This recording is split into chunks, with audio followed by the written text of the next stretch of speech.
Welcome, gentle soul, to another quiet visit with the past. In tonight's episode, we'll step into another world, familiar in its humanity, yet distant in time. Maybe you're listening as your thoughts begin to slow, or perhaps you're already resting with heavy eyes. However you found your way here, I'm thankful. I'd love to know where you're listening from and what time of day it is for you. The idea of this quiet story floating across the world always makes me smile. If these bedtime journeys through history bring you calm, don't forget to subscribe. There are so many more peaceful nights ahead. In this video, I'm going to reveal the hidden daily routines of ancient Egyptians across every social class, from the poorest farmer to the wealthiest merchant. We'll explore what they ate for breakfast, how they handled their most private moments, what their work schedules looked like, and even how they entertained themselves when the sun went down. But first, let me give you a glimpse of just how detailed this reconstruction gets. We know exactly what time most Egyptians woke up, what they used instead of toothbrushes, and even how they dealt with workplace drama that would make your office politics look like child's play. So let's start our day as an ancient Egyptian would have, right at sunrise, along the life-giving waters of the Nile River. Picture this. It's approximately 3000 BCE, and the first rays of sunlight are creeping across the eastern horizon.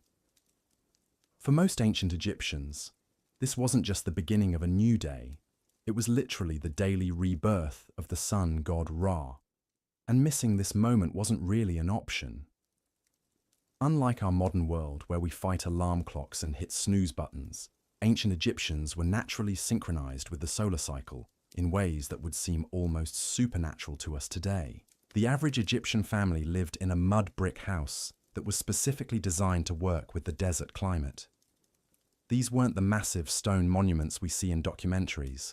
We're talking about practical, efficient homes with flat roofs that served as extra living space, thick walls that kept the interior cool during scorching days, and small windows positioned to catch the breeze while keeping out the worst of the sandstorms. As dawn broke, the first person stirring in most households was typically the woman of the house. Now, before you start thinking this was because of some oppressive patriarchal system, the reality is far more practical. Egyptian women often controlled the household finances, ran businesses, and held significant social power. The early rising was simply because someone had to get the bread started, and in ancient Egypt, fresh bread wasn't just breakfast. It was literally the foundation of every single meal. But here's where it gets fascinating. The process of making this daily bread reveals so much about how these people lived. First, they had to grind grain using stone querns, which was back-breaking work that could take hours. The grain itself came from emmer wheat or barley, and the quality of your bread directly reflected your social status. Wealthy families had servants to do this grinding, while poorer families often had to wake up even earlier to get it done before the heat became unbearable. While the bread was being prepared, other family members were handling what we might call their morning routine, though it looked nothing like ours. Ancient Egyptians were actually incredibly concerned with cleanliness and personal hygiene, but they didn't have running water or modern plumbing. Instead, they used a system that was both ingenious and labor-intensive. Every morning, family members would wash using water stored in large pottery jars. This water had to be carried from the Nile or from local wells, and it was precious enough that every drop was used efficiently. They cleaned their teeth using frayed twigs, often from the Salvadora persica tree, which actually has natural antibacterial properties. Some wealthier Egyptians even had a kind of toothpaste made from ground pumice, salt, and mint. But perhaps most surprisingly, both men and women wore makeup every single day. And this wasn't just about vanity. The famous black coal eyeliner that we associate with ancient Egypt served multiple practical purposes. It helped protect their eyes from the harsh desert sun. It had antibacterial properties that prevented eye infections, and it was believed to provide spiritual protection from evil forces. The application of this makeup was actually a complex ritual that tells us a lot about Egyptian values. They used mirrors made from polished bronze or silver, and the wealthy had elaborate cosmetic sets with multiple containers for different substances. The kohl was made from ground galena or malachite, mixed with animal fat or oil, and applied with small sticks or brushes. Both men and women outlined their eyes dramatically, often extending the lines beyond the natural eye shape in styles that varied by region and time period. Once the morning preparations were complete, it was time for the first meal of the day, and this is where we start to see the massive differences between social classes that defined every aspect of Egyptian life. For a wealthy Egyptian family, breakfast might include fresh bread, honey, figs, dates, cheese made from goat or cow milk, and even meat left over from the previous day. They might drink beer, which was actually safer than water and was consumed by people of all ages, including children. This beer was thick, nutritious, and had a relatively low alcohol content, making it more like a liquid bread than the beer we know today. But for a typical farming family, breakfast was far simpler. Coarse bread, perhaps some onions or garlic, and weak beer or water flavored with herbs. Meat was a luxury reserved for special occasions, and fresh fruits were seasonal treats rather than daily staples. However, regardless of social class, every Egyptian family faced the same challenge as the day progressed: the relentless heat of the desert sun. This shaped everything about how they structured their daily activities, and it created work patterns that were completely different from anything we experience in our modern climate-controlled world. Most outdoor work had to be completed in the early morning hours, roughly from sunrise until about 10 a.m. As the temperature climbed, people would retreat to the coolest parts of their homes or find shade wherever possible. This wasn't laziness, it was survival. Working in the full heat of an Egyptian midday could literally be fatal, and everyone understood this fundamental truth. This brings us to one of the most important aspects of daily Egyptian life: their work. And contrary to popular belief, most ancient Egyptians weren't building pyramids. The pyramid building period was actually relatively short in Egypt's long history, and even during that time, the majority of the population was engaged in agriculture, crafts, trade, or various service industries that kept this complex civilization running. Let's start with the farmers, who made up about 80% of the population. Their daily routine was entirely dictated by the annual flood cycle of the Nile River, which was so central to Egyptian life that their calendar was built around it.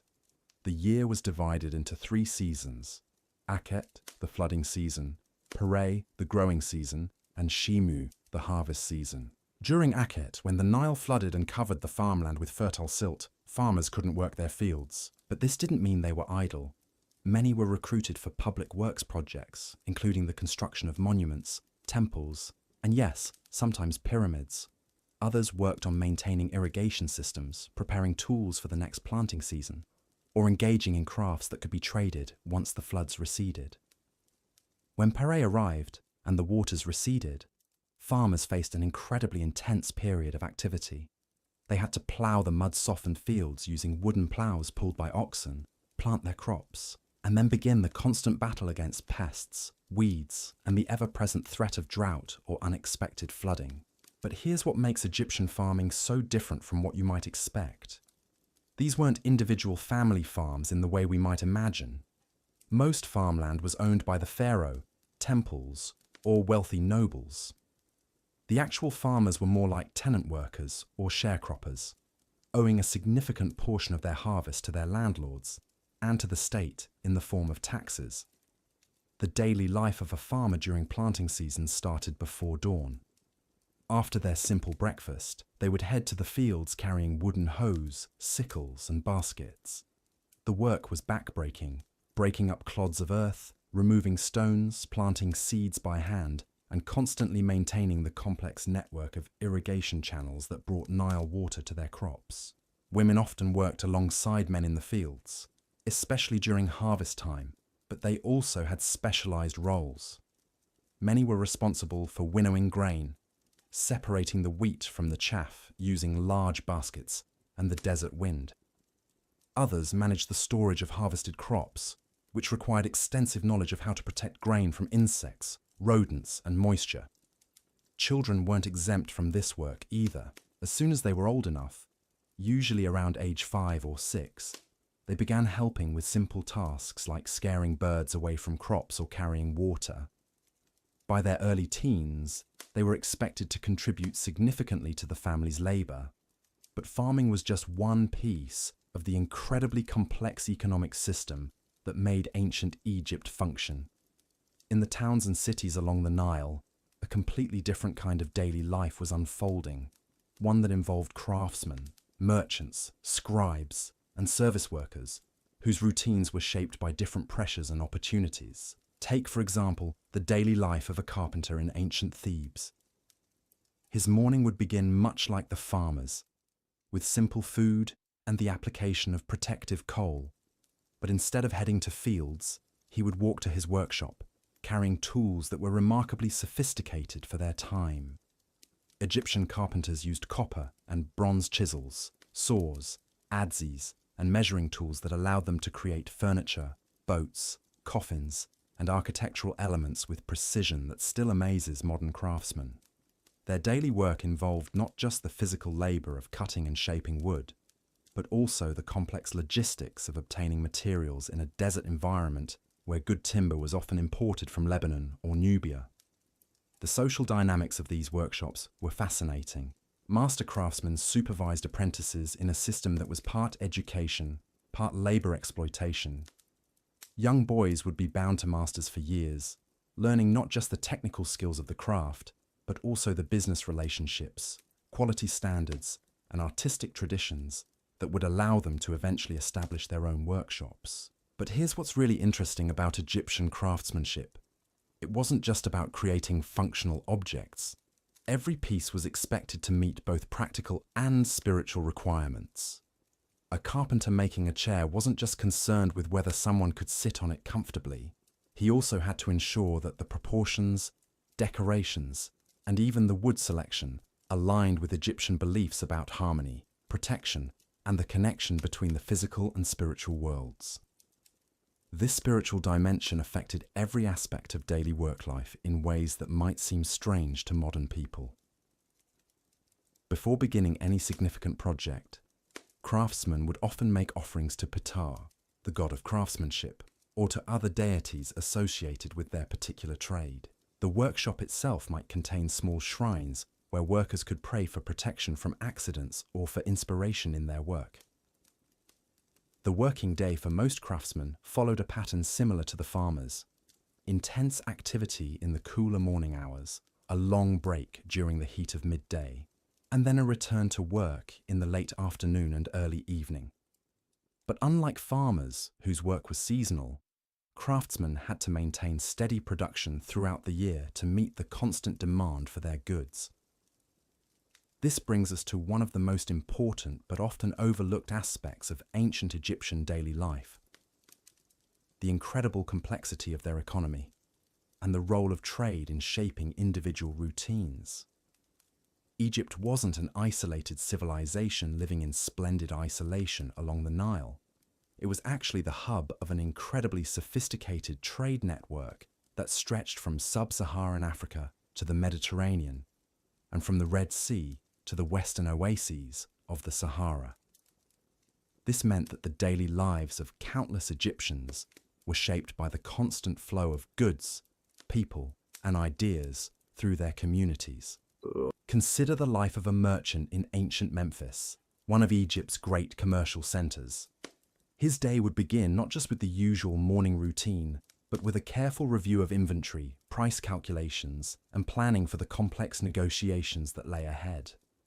Unlike modern commerce, where prices are fixed and transactions are standardized, ancient Egyptian trade was a highly personal, relationship-based system where every deal required extensive bargaining and social maneuvering.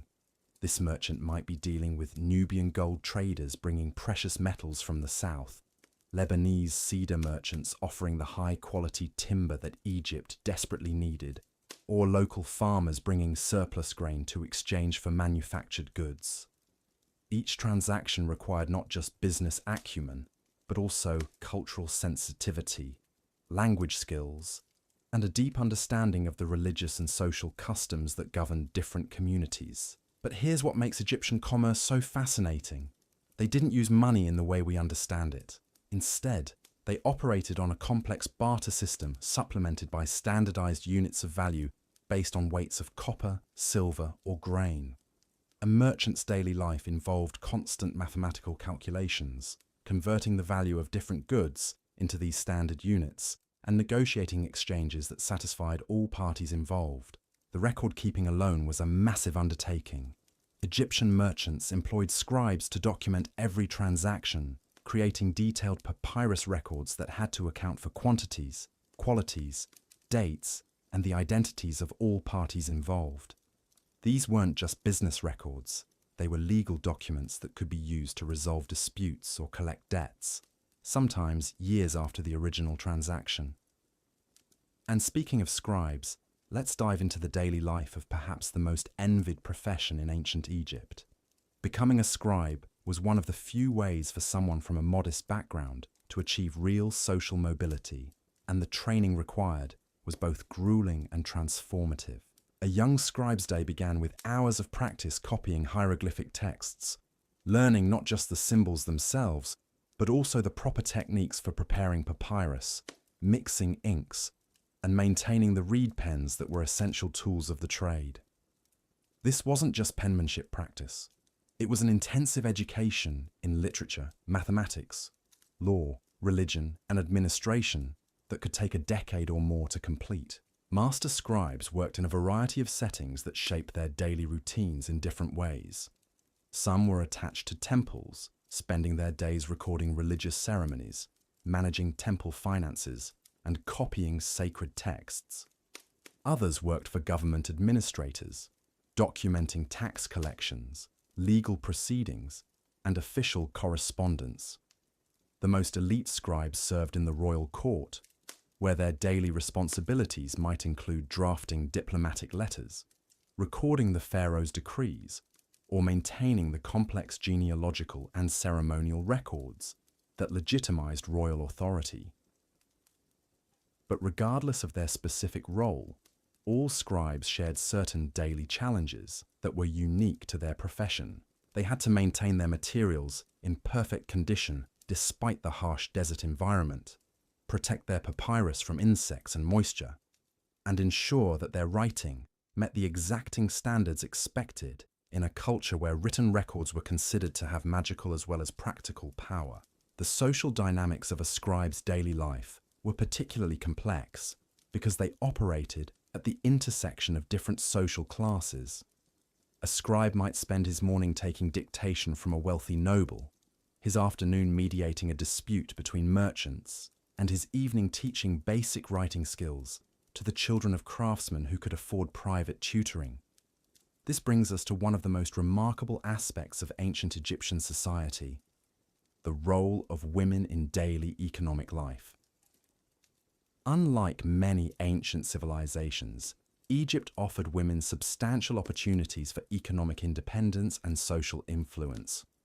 Though these opportunities varied significantly based on social class and family circumstances. Wealthy Egyptian women could own property, run businesses, and engage in legal transactions with a freedom that wouldn't be seen in many other societies for thousands of years. A typical day for a prosperous merchant woman might involve supervising textile production in her workshops, negotiating contracts with suppliers, managing a staff of servants and workers, and maintaining the social relationships that were essential for business success. These women didn't just inherit their positions. Many built their wealth through their own entrepreneurial efforts. Some specialized in luxury goods like perfumes, jewelry, or fine textiles. Others operated taverns, managed agricultural estates, or ran the complex household operations that supported wealthy families. Their daily routines required the same skills as their male counterparts: mathematical ability, negotiation skills, cultural awareness, and the physical stamina to manage multiple responsibilities throughout long, demanding days. But even women from more modest backgrounds had opportunities that might surprise modern observers. Many worked as professional mourners, entertainers, or religious functionaries. Others operated small businesses from their homes, producing bread, beer, textiles, or other goods that they sold in local markets. The daily life of a working woman in ancient Egypt was shaped by the same environmental challenges that affected everyone else, but with the additional complexity of managing family responsibilities alongside economic activities. A woman running a small bakery, for example, would have to coordinate her bread production with childcare, ensure that her ovens were properly maintained despite the scarcity of fuel, manage relationships with grain suppliers and customers, and maintain the quality standards that could make or break her reputation in the local community. Now, all of these economic activities were supported by an infrastructure that required its own army of workers whose daily lives were essential but often overlooked. The people who maintained Egypt's irrigation systems, transported goods along the Nile, operated the docks and warehouses, and provided the countless services that kept this complex society functioning. Take the daily life of a Nile boatman whose work was absolutely crucial for Egyptian civilization. His day would begin before dawn, checking his vessel for damage from the previous day's journey, loading cargo or passengers, and preparing for the complex navigation required to travel safely along a river that was simultaneously Egypt's lifeline and one of its greatest dangers.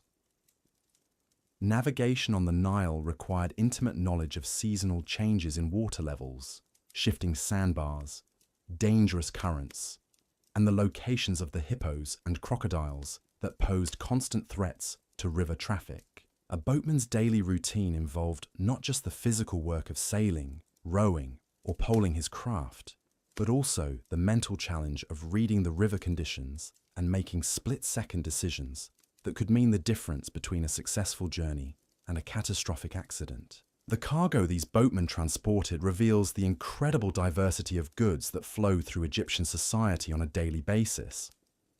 A single boat might carry grain from Upper Egypt, gold from Nubia, cedar wood from Lebanon, incense from the Red Sea coast, and manufactured goods from workshops in Memphis or Thebes. The boatman had to understand the specific handling requirements for each type of cargo, manage the complex logistics of multiple stops along his route, and maintain detailed records of what was loaded and unloaded at each destination. But the Nile wasn't just a commercial highway.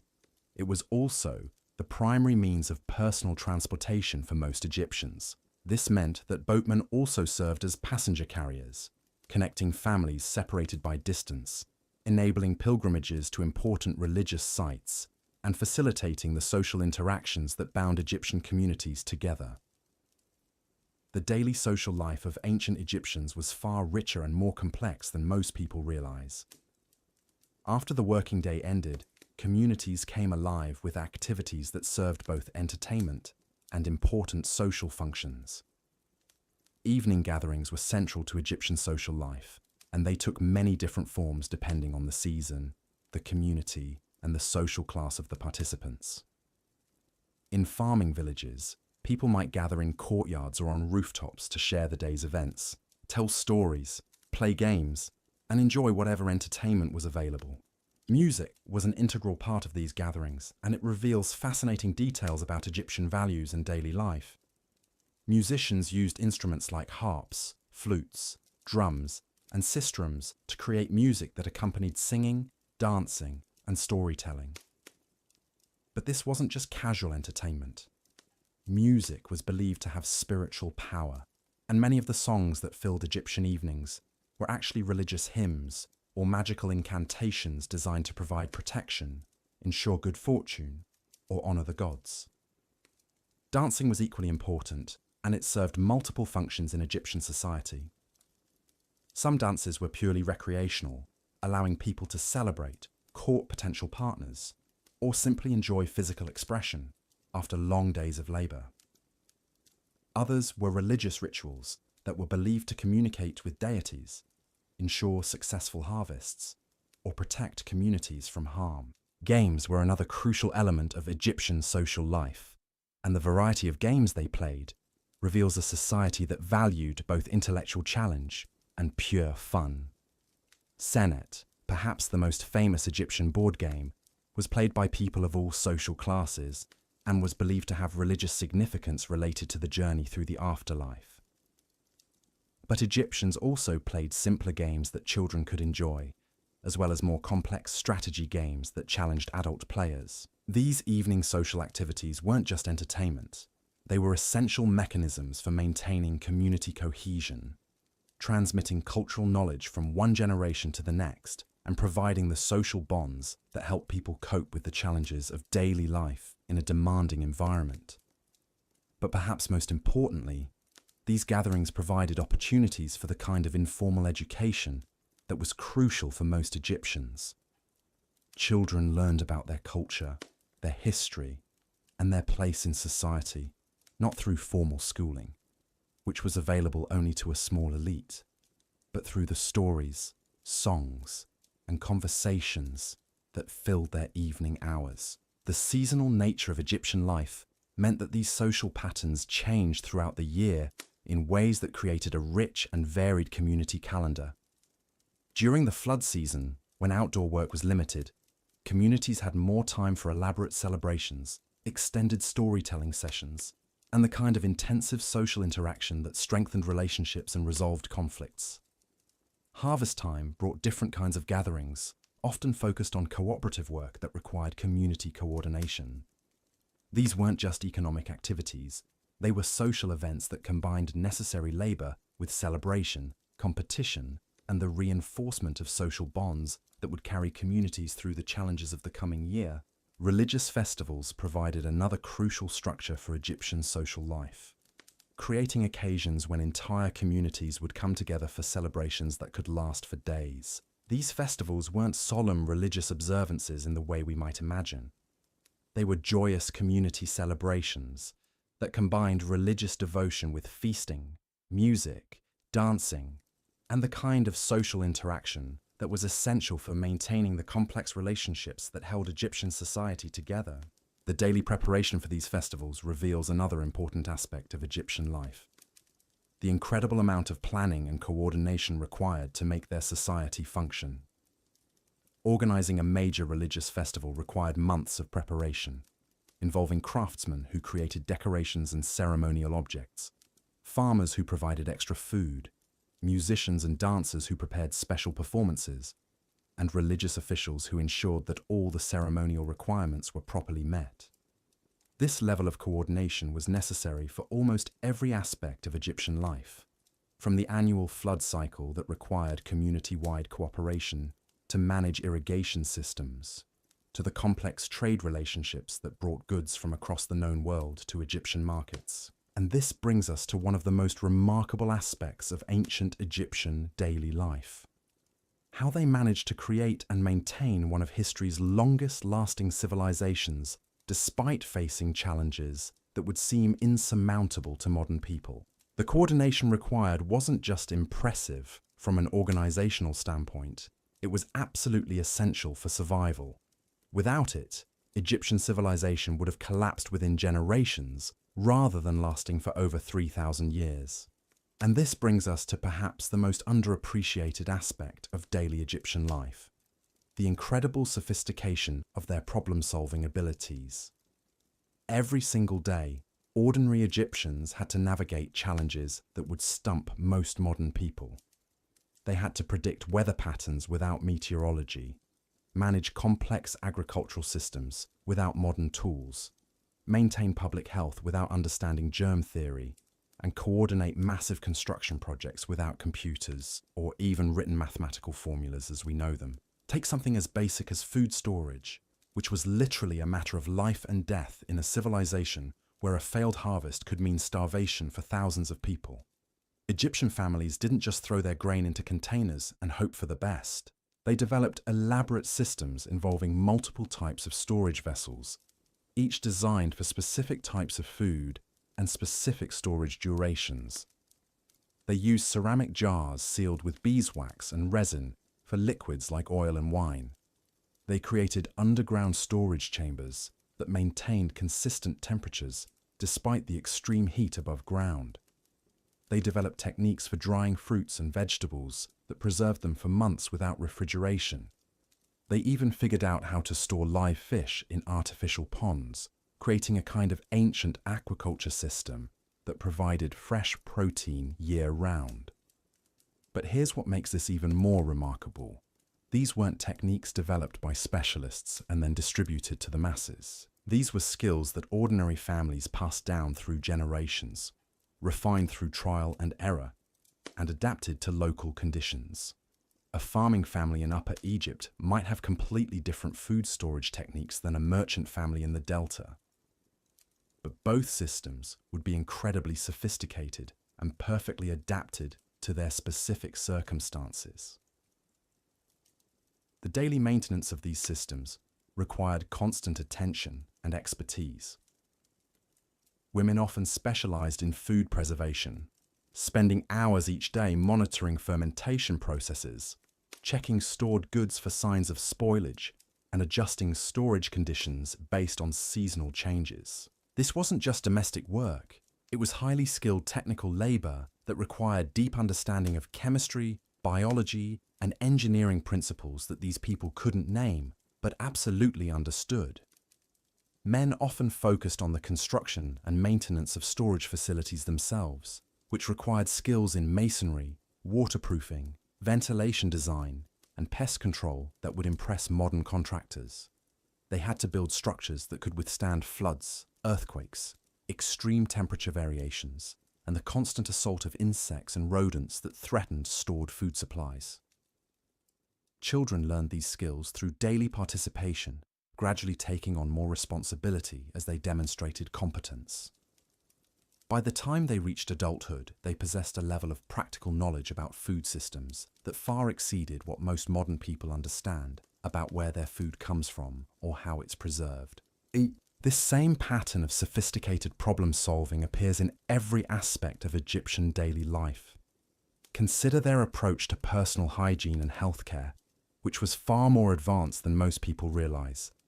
Egyptians didn't just wash themselves. They had developed complex systems for maintaining cleanliness that addressed both practical and spiritual concerns. Their daily bathing routines involved not just water, but carefully prepared soaps made from animal fats and plant-based alkalis. They used different cleansing agents for different parts of the body, understanding that skin on the face required different treatment than skin on the hands or feet. They had specialized preparations for hair care that protected against the harsh desert environment while maintaining the elaborate hairstyles that were important markers of social status. But beyond basic cleanliness, Egyptians maintained daily health practices that reveal sophisticated understanding of preventive medicine.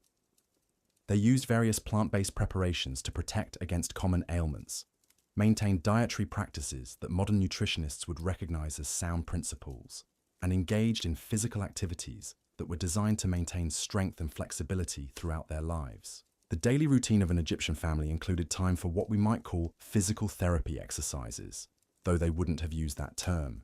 People regularly stretched, engaged in strength training using their daily work activities, and participated in games and dances that maintained cardiovascular health and muscular coordination.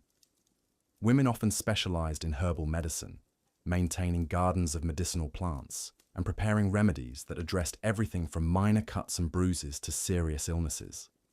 Their daily routines included checking and tending these medicinal gardens, preparing and storing various herbal preparations, and maintaining the knowledge systems that allowed them to diagnose and treat health problems within their families and communities. The sophistication of their medical knowledge was remarkable. They understood the importance of wound cleaning and had developed antiseptic preparations that actually worked. They knew how to set broken bones, treat various skin conditions, and manage pain using plant-based medicines that contained active compounds similar to modern pharmaceuticals. But perhaps, most impressively, they understood the connection between mental and physical health in ways that modern medicine is only beginning to rediscover. Their daily routines included activities designed to maintain emotional balance, social connection, and spiritual well-being, recognizing that these factors were essential for overall health. This holistic approach to daily life extended to their work practices as well. Egyptian craftsmen didn't just focus on producing goods. They maintained work environments that supported both productivity and worker well-being. Workshops were designed to maximize natural lighting while minimizing heat exposure. Work schedules balanced intensive activity with adequate rest periods. Social structures within workshops provided support systems that helped workers cope with both professional challenges and personal problems. The daily life of a workshop supervisor reveals just how complex these considerations could become. He had to coordinate the technical aspects of production, manage relationships between workers of different skill levels, ensure that quality standards were maintained, handle the business relationships with suppliers and customers, and maintain the workshop facilities themselves. But beyond these obvious responsibilities, he also served as a counselor, mediator, and community leader. Workers brought him personal problems that affected their ability to work effectively. He had to balance competing demands from different customers while maintaining fair treatment for his workers. He served as a link between his workshop and the broader community, representing his workers' interests in community decisions and ensuring that his business contributed appropriately to community needs. This multi-layered approach to leadership was necessary because Egyptian society was incredibly interconnected. A problem in one workshop could affect suppliers, customers, and competitors throughout the community. A skilled supervisor understood these connections and managed his daily activities with awareness of their broader implications. The same complexity appears in the daily lives of religious officials, who served functions that went far beyond what we might expect from modern religious leaders. A typical temple priest's day included not just religious ceremonies, but also administrative duties, educational responsibilities, and community service obligations that made him a central figure in local society. His morning routine began before dawn with personal purification rituals that were far more elaborate than those required of ordinary Egyptians. He had to maintain higher standards of physical cleanliness, follow stricter dietary restrictions, and engage in daily meditation and prayer practices that prepared him for his various responsibilities. But once these personal preparations were complete, his day became a complex juggling act between different roles. He might spend the early morning conducting religious ceremonies, the late morning teaching children basic literacy and numeracy, the afternoon mediating disputes between community members, and the evening managing temple finances and coordinating with other religious officials. The educational role was particularly important because formal schooling was available only to a small elite. For most Egyptian children, the local priest provided their only access to literacy, basic mathematics, and the kind of general knowledge that allowed them to function effectively in their society. This educational process wasn't just about transferring information. It was about maintaining cultural continuity across generations. Through daily interactions with children and their families, priests ensured that Egyptian values, traditions, and practical knowledge systems were preserved and adapted to changing circumstances. The daily teaching routine involved not just formal lessons, but also informal mentoring that helped young people understand their place in society and develop the skills they would need as adults. A priest might spend part of his day teaching a future scribe how to prepare papyrus, part of his day helping a young craftsman understand the religious significance of his work, and part of his day counseling parents about how to guide their children's development. But perhaps the most crucial aspect of a priest's daily life was his role in maintaining the complex religious systems that provided the spiritual foundation for Egyptian civilization. This wasn't just a matter of conducting ceremonies. It required deep understanding of theological principles, astronomical observations, mathematical calculations, and the kind of organizational skills needed to coordinate religious activities across multiple temples and communities. The daily maintenance of these religious systems reveals just how sophisticated Egyptian civilization had become. Priests had to track multiple calendar systems simultaneously, coordinate their activities with agricultural cycles and political events, maintain accurate records of religious obligations and ceremonial requirements, and ensure that religious practices remained consistent across vast distances and long periods of time. This level of coordination was possible only because Egyptian society had developed incredibly effective communication systems that allowed information to flow rapidly across the entire kingdom. The daily life of a royal messenger provides insight into how these communication networks actually functioned. A messenger's day began with careful preparation that was essential for both personal safety and message security. He had to plan his route based on current conditions along the Nile, seasonal variations in travel conditions, and political circumstances that might affect his safety in different regions. The physical demands of his work were enormous.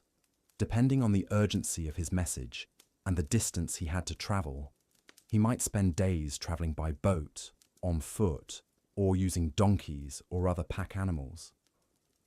He had to navigate not just geographical challenges, but also the complex social and political relationships that determined how he would be received in different communities.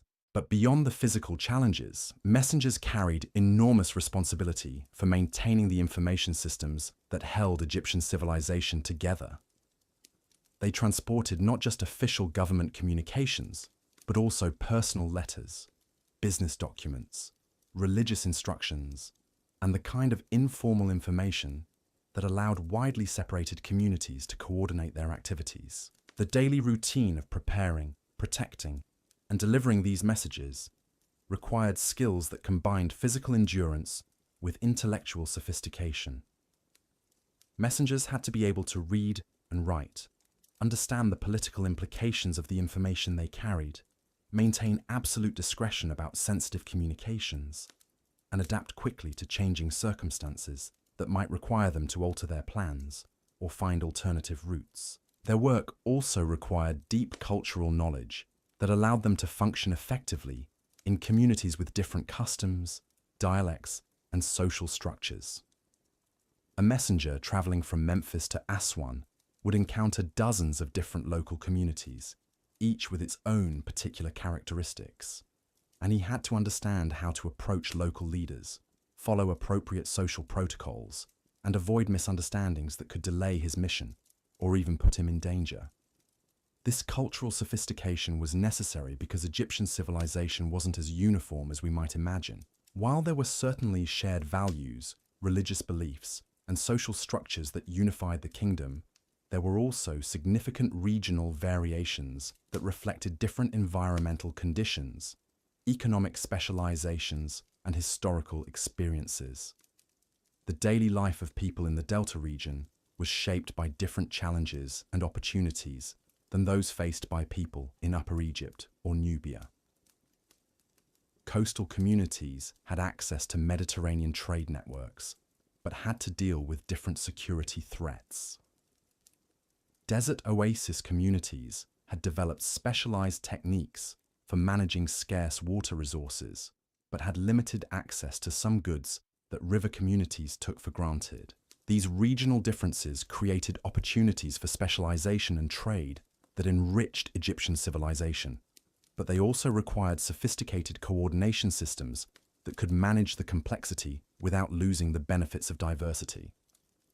The daily routines of local administrators reveal how this coordination actually worked at the practical level. A provincial governor's day involved balancing local needs with national requirements, managing relationships between different communities within his jurisdiction, coordinating with other governors to address regional challenges, and maintaining communication with the royal court that kept central authorities informed about local conditions.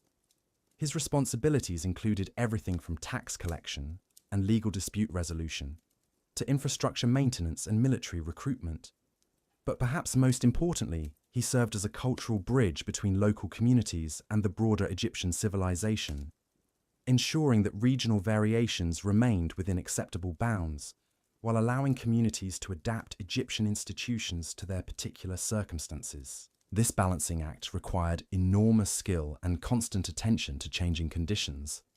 A governor had to understand not just the formal requirements of his position, but also the informal relationships and cultural dynamics that actually determined how effectively he could accomplish his goals. His daily routine included formal meetings with local officials, informal conversations with community leaders, personal interactions with ordinary citizens who brought him their concerns and complaints, and private time for planning and reflection that allowed him to stay ahead of developing problems. But beyond these obvious duties, he also had to maintain his own household, manage his personal relationships with family and friends, and participate in the social and religious activities that were essential for maintaining his standing in the community. The daily life of a high-ranking official wasn't just about exercising power. It was about maintaining the complex web of relationships that made effective governance possible. This same pattern appears throughout Egyptian society. Whether we're looking at farmers, craftsmen, merchants, priests, or government officials, their daily lives involved far more complexity and sophistication than we might expect from people living thousands of years ago. They had developed social institutions, economic systems, and cultural practices that allowed them to create and maintain one of history's most successful civilizations.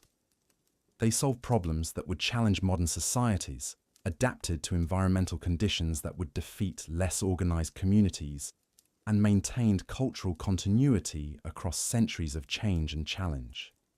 And they did all of this while dealing with the same basic human needs and desires that we face today. The need for food, shelter, and security. The desire for meaningful work and social connection. The challenge of raising children and caring for aging parents. And the universal human quest for purpose and meaning in daily life. The daily routines we've explored reveal people who were remarkably similar to us in their fundamental humanity, but who had developed very different solutions to the challenges of creating successful, sustainable communities. Their approaches offer insights that remain relevant today, reminding us that there are many different ways to organize human society and many different definitions of what constitutes a good life.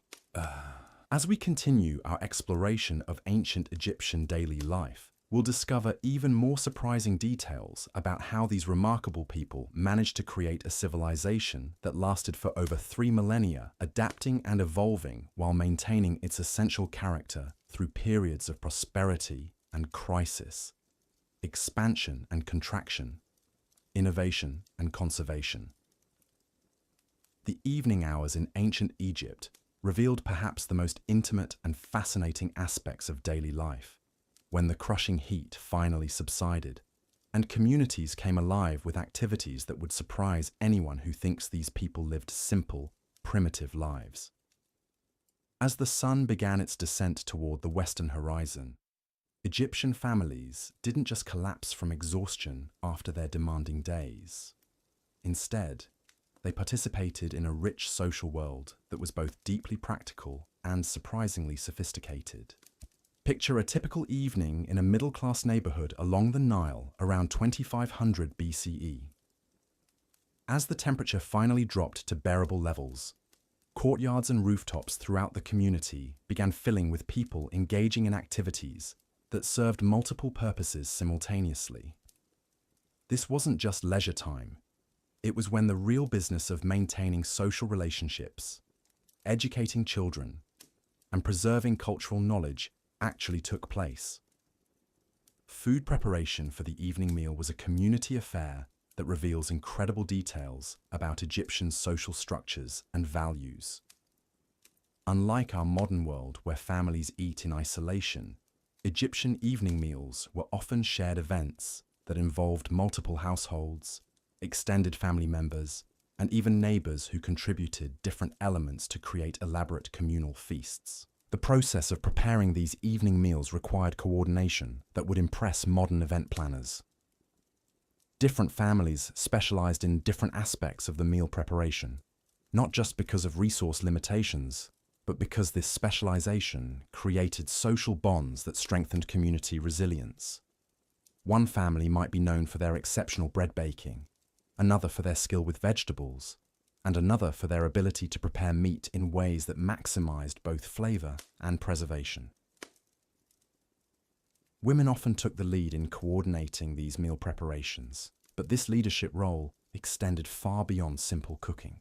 They managed complex social negotiations about who would contribute what, how resources would be shared, and how the resulting feast would be distributed among participants. These negotiations required diplomatic skills that would be impressive in any context, because they had to balance practical considerations with social relationships, economic realities with cultural expectations. The actual cooking process was a technological marvel that most people completely underestimate. Egyptian cooks didn't just throw ingredients together and hope for the best. They had developed sophisticated techniques for controlling heat, managing cooking times, and combining flavors that created dishes far more complex than the simple bread and beer diet that most people associate with ancient Egypt. Their ovens were engineering marvels designed to maintain consistent temperatures, despite limited fuel supplies and extreme environmental conditions. They understood fermentation processes that created not just bread and beer, but also cheeses, preserved vegetables, and fermented sauces that added variety and nutrition to their diets. They had developed spice blending techniques that used locally available herbs and imported aromatics to create flavor profiles that were both delicious and medicinally beneficial. But perhaps most remarkably, they understood food safety principles that protected them from the food-borne illnesses that could devastate communities without modern medical care.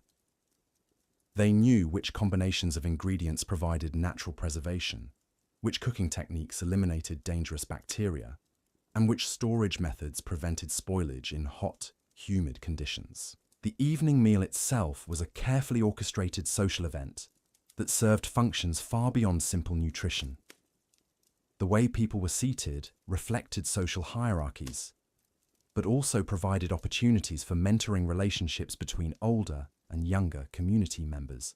The order in which different dishes were served created natural conversation rhythms that allowed for the sharing of information, the resolution of conflicts, and the maintenance of social bonds that held communities together. Children weren't just passive recipients of food during these evening gatherings. They were active participants in elaborate educational processes that transmitted everything from practical skills to cultural values. While adults were eating and talking, children were learning about food preparation, social etiquette, economic relationships, and the complex web of obligations and opportunities that would shape their adult lives. The stories told during these evening meals weren't just entertainment. They were sophisticated information management systems that preserved historical knowledge, technical expertise, and cultural wisdom in ways that made them memorable and personally meaningful.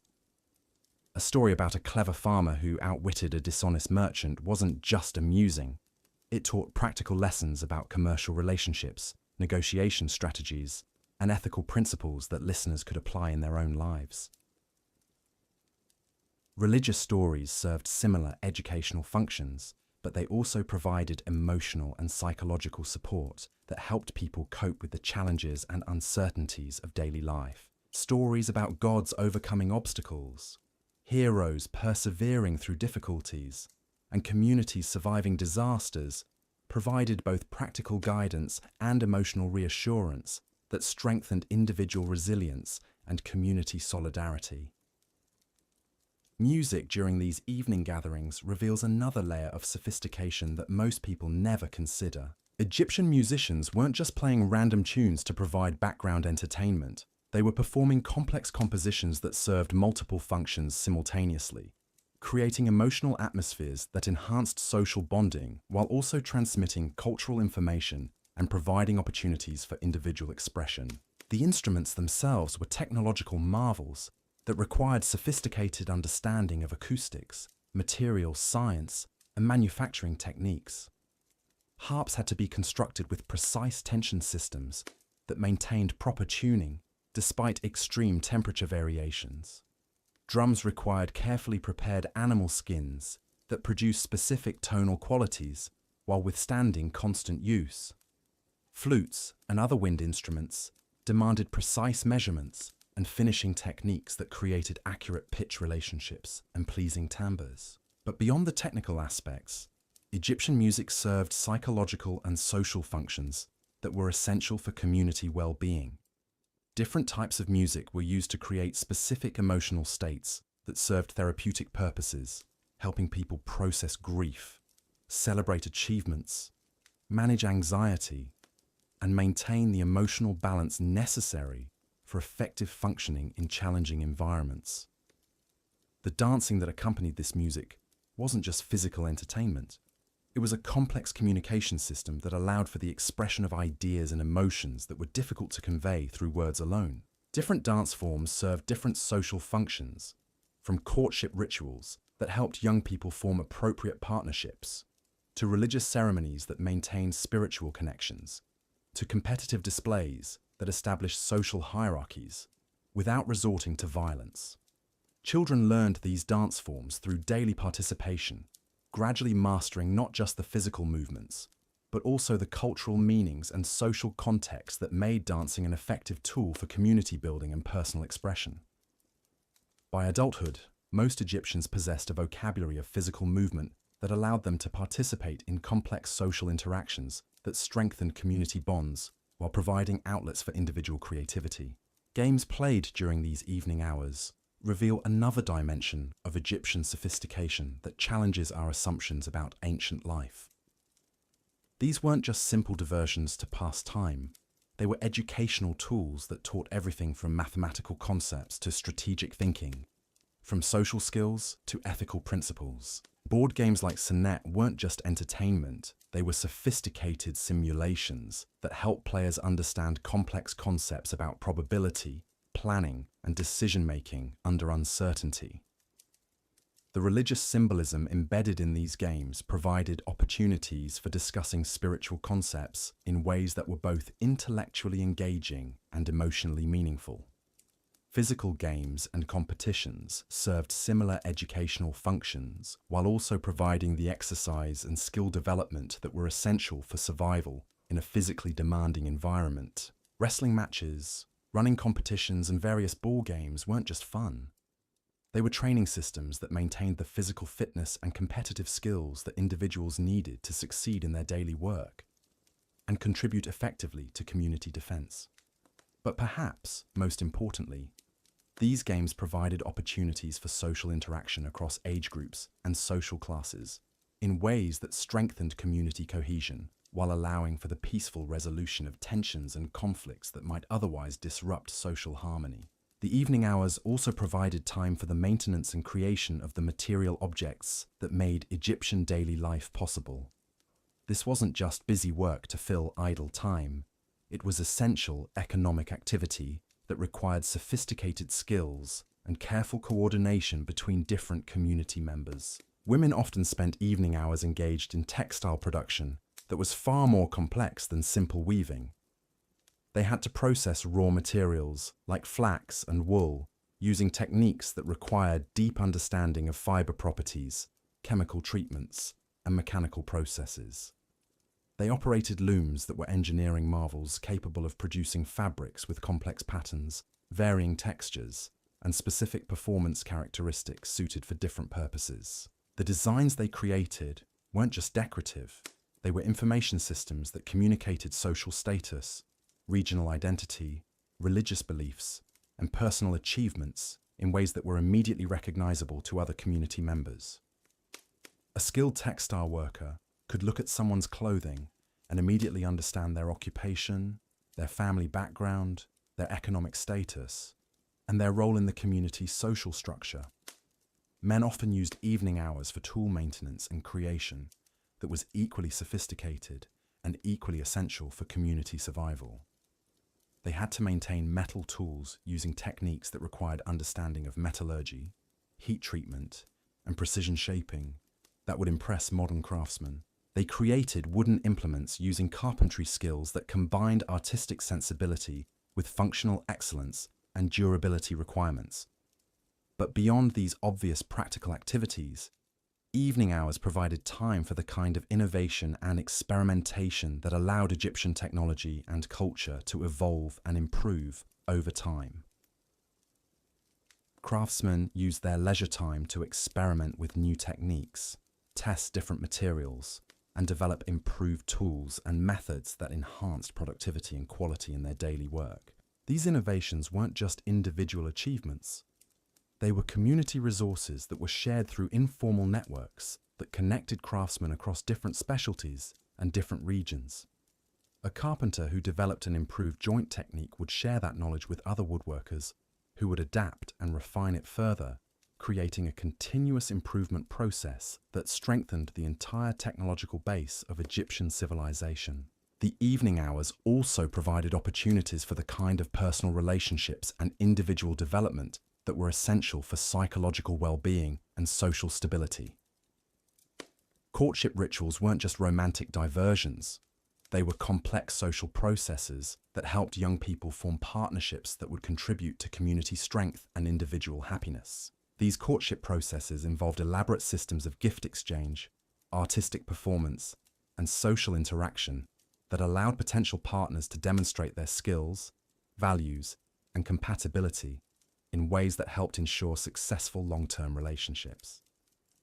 Parents and community elders played important roles in these processes, not as controlling authorities, but as advisors and facilitators who helped young people navigate the complex social and economic considerations that affected partnership decisions. Marriage arrangements weren't just personal choices. They were economic alliances that affected the prosperity and stability of extended families and entire communities. The evening hours provided opportunities for the kind of extended discussion and negotiation that allowed these arrangements to develop in ways that balanced individual desires with community needs. But even beyond courtship and marriage, the evening hours provided opportunities for the kind of personal growth and individual expression that were essential for human flourishing. People used this time for artistic pursuits, intellectual development, and spiritual practices that enriched their lives while also contributing to the cultural wealth of their communities. The artistic activities weren't just hobbies. They were sophisticated creative practices that required years of training and constant refinement. Painters, sculptors, and other visual artists used evening hours to develop techniques, experiment with materials, and create works that served both aesthetic and functional purposes in their communities. Musicians and poets used this time to compose new works, refine their performance skills, and explore creative possibilities that push the boundaries of their artistic traditions while remaining connected to the cultural values that gave their work meaning and social relevance. But perhaps most importantly, the evening hours provided time for the kind of reflection and contemplation that allowed individuals to process their experiences, understand their place in the larger community, and develop the wisdom and perspective that made them effective contributors to the collective well-being. This personal development wasn't just individual self-improvement. It was community investment that strengthened the human resources available for addressing collective challenges and pursuing shared goals. Communities recognized that individual growth contributed to collective prosperity, and they structured their social systems to support and encourage personal development in ways that benefited everyone. The seasonal variations in evening activities reveal another layer of sophistication in Egyptian social organization. Different times of year brought different opportunities and challenges that required adaptive responses from individuals and communities. During the flood season, when outdoor work was limited, evening hours might be extended into elaborate festivals and celebrations that could last for days. These weren't just parties. They were community-building exercises that strengthened social bonds, resolved accumulated tensions, and provided opportunities for the kind of intensive cultural transmission that preserved traditional knowledge while allowing for innovation and adaptation. During planting and harvest seasons, when daytime work was intensive and urgent, evening activities might be more focused on rest and recovery, but they still included the essential social and cultural functions that maintained community cohesion and individual well-being. The ability to adapt these social patterns to changing circumstances while maintaining their essential functions demonstrates a level of cultural sophistication that allowed Egyptian civilization to persist through centuries of environmental, political, and economic changes that destroyed less adaptable societies. But perhaps the most remarkable aspect of Egyptian evening life was how it balanced individual needs with collective requirements in ways that created sustainable communities that could thrive over long periods of time. The social structures that emerged during these evening hours weren't imposed from above by authorities.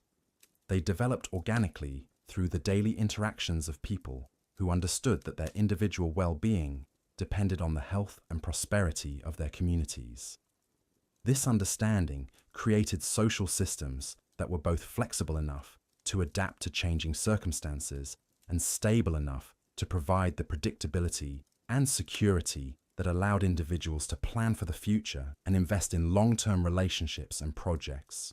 The evening hours also provided opportunities for the kind of inter-community interaction that connected local Egyptian communities to the broader civilization and to external trade networks that brought goods, ideas, and people from across the known world.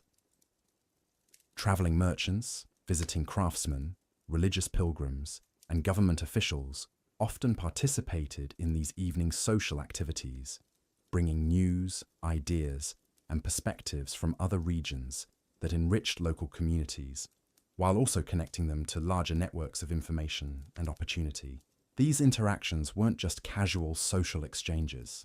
They were essential components of the communication systems that allowed Egyptian civilization to maintain coherence across vast distances and diverse environmental conditions. The information that flowed through these informal networks complemented the formal communication systems maintained by government and religious authorities, creating redundant information pathways that ensured that important knowledge reached all parts of Egyptian society. The cultural exchange that occurred during these evening interactions also contributed to the continuous evolution and refinement of Egyptian civilization, allowing local innovations to spread throughout the kingdom, while also bringing external ideas and techniques that enhanced Egyptian capabilities and opportunities. But perhaps most importantly, these evening social activities provided the foundation for the kind of community resilience that allowed Egyptian civilization to survive and prosper through periods of political instability, environmental challenges, and economic disruption that would have destroyed less socially cohesive societies. The social bonds formed during these daily evening gatherings created networks of mutual support and cooperation that could be activated during emergencies, providing the collective response capabilities that were essential for community survival in a challenging environment. The knowledge systems maintained through these evening educational activities preserved the technical expertise and cultural wisdom that allowed communities to adapt to changing circumstances while maintaining their essential character and values.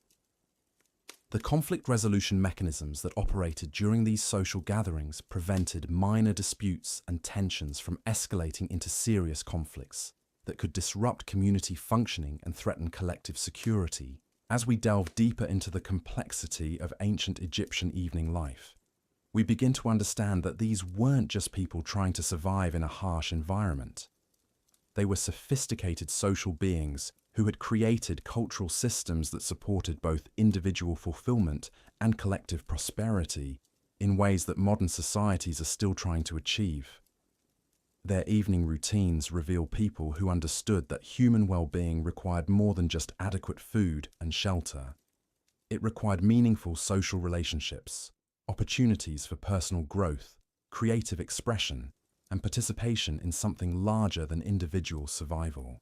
The sophistication of their social organization, the depth of their cultural knowledge, and the effectiveness of their community-building practices challenge our assumptions about what ancient peoples were capable of achieving, and suggest that we might have something to learn from their approaches to organizing human communities.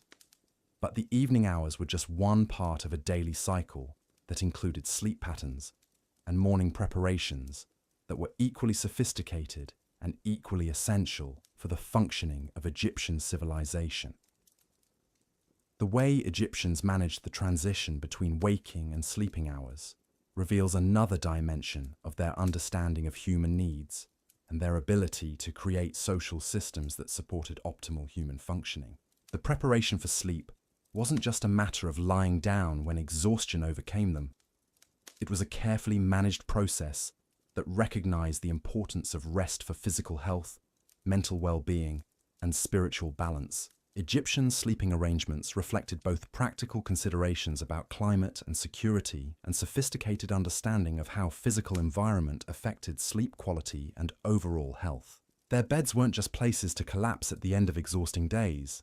They were carefully designed systems that provided comfort, support, and protection in ways that maximized rest quality while also reflecting social status and cultural values. The materials, construction techniques, and decorative elements of Egyptian beds reveal technological sophistication and artistic sensibility that challenges our assumptions about ancient manufacturing capabilities. But even more remarkably, Egyptian sleep practices included recognition of the psychological and spiritual dimensions of rest that modern sleep science is only beginning to understand. Their bedtime routines included practices designed to process the day's experiences, prepare the mind for restorative sleep, and maintain the spiritual connections that they believed were essential for individual and community well-being. The dreams that occurred during sleep weren't just random mental activity. They were considered important sources of information, guidance, and spiritual communication that required careful attention and interpretation. Egyptians developed sophisticated systems for understanding and responding to dream experiences that integrated psychological insight with spiritual belief in ways that provided practical guidance for daily life decisions. As morning approached and the cycle began again, Egyptians didn't just wake up randomly and stumble into another day. They engaged in carefully structured transition processes that prepared them physically, mentally, and spiritually for the challenges and opportunities that lay ahead. These morning routines weren't just personal habits. They were cultural practices that connected individuals to their communities, their traditions, and their understanding of their place in the larger cosmic order that gave meaning and purpose to their daily activities. The morning prayers, offerings, and ritual activities that began each day weren't empty ceremonies. They were psychological preparation techniques that helped people approach their daily responsibilities with the confidence, focus, and commitment necessary for effective functioning in demanding environments. But perhaps most remarkably, these morning routines included planning and goal-setting activities that helped individuals coordinate their daily activities with the needs and activities of their families, their communities, and the larger economic and social systems of which they were part. Egyptian daily life wasn't just a series of survival activities. It was a carefully orchestrated participation in a complex civilization that required sophisticated coordination between individuals, families, communities, and regional and national institutions. The daily routines we've been exploring weren't just personal habits. They were essential components of the social and economic systems that made Egyptian civilization possible. The morning planning activities that began each day included consideration of weather conditions, seasonal requirements, community obligations, family needs, and individual goals in ways that optimized both personal effectiveness and collective prosperity. These weren't simple to-do lists. They were strategic planning processes that took into account multiple variables and competing priorities in ways that would impress modern project managers. The coordination required to make this system work reveals organizational capabilities that challenge our assumptions about what ancient peoples could achieve without modern communication and information management technologies. Yet somehow, millions of Egyptians managed to coordinate their daily activities in ways that created and maintained one of history's most successful and longest-lasting civilizations. As we continue to explore the details of ancient Egyptian daily life, we begin to understand that these weren't just people who happened to live a long time ago. They were sophisticated human beings who had developed solutions to fundamental challenges of human organization that remain relevant today. Their approaches to community building, resource management, education, conflict resolution, and individual development offer insights that could inform modern efforts to create sustainable, equitable, and fulfilling human societies. But to fully understand these insights, we need to continue our exploration of the details of Egyptian daily life, examining not just what they did, but how they did it, and why their approaches were so effective at creating human flourishing in challenging circumstances. The coordination challenges faced by ordinary Egyptians reveal problem-solving abilities that would humble most modern communities. Consider the daily reality of a small farming village during a harvest season, when timing meant the difference between prosperity and starvation. Every family had to coordinate their individual harvesting activities with their neighbors, because Egyptian agriculture wasn't just about individual plots of land. It was about managing complex irrigation systems that served multiple families, coordinating labor exchanges that allowed smaller families to handle large harvests, and timing everything to take advantage of optimal weather conditions that might last only a few days. The village headman's daily routine during harvest season required him to balance dozens of competing demands while maintaining the social harmony that made cooperation possible. His morning began before anyone else's, walking through the village and the surrounding fields to assess conditions, identify potential problems, and plan the day's activities based on factors that ranged from soil moisture levels to family disputes that might affect work productivity. But here's what makes this truly remarkable. He had to do all of this without any of the communication technologies we take for granted. No phones, no radios, no written schedules that could be distributed to everyone involved.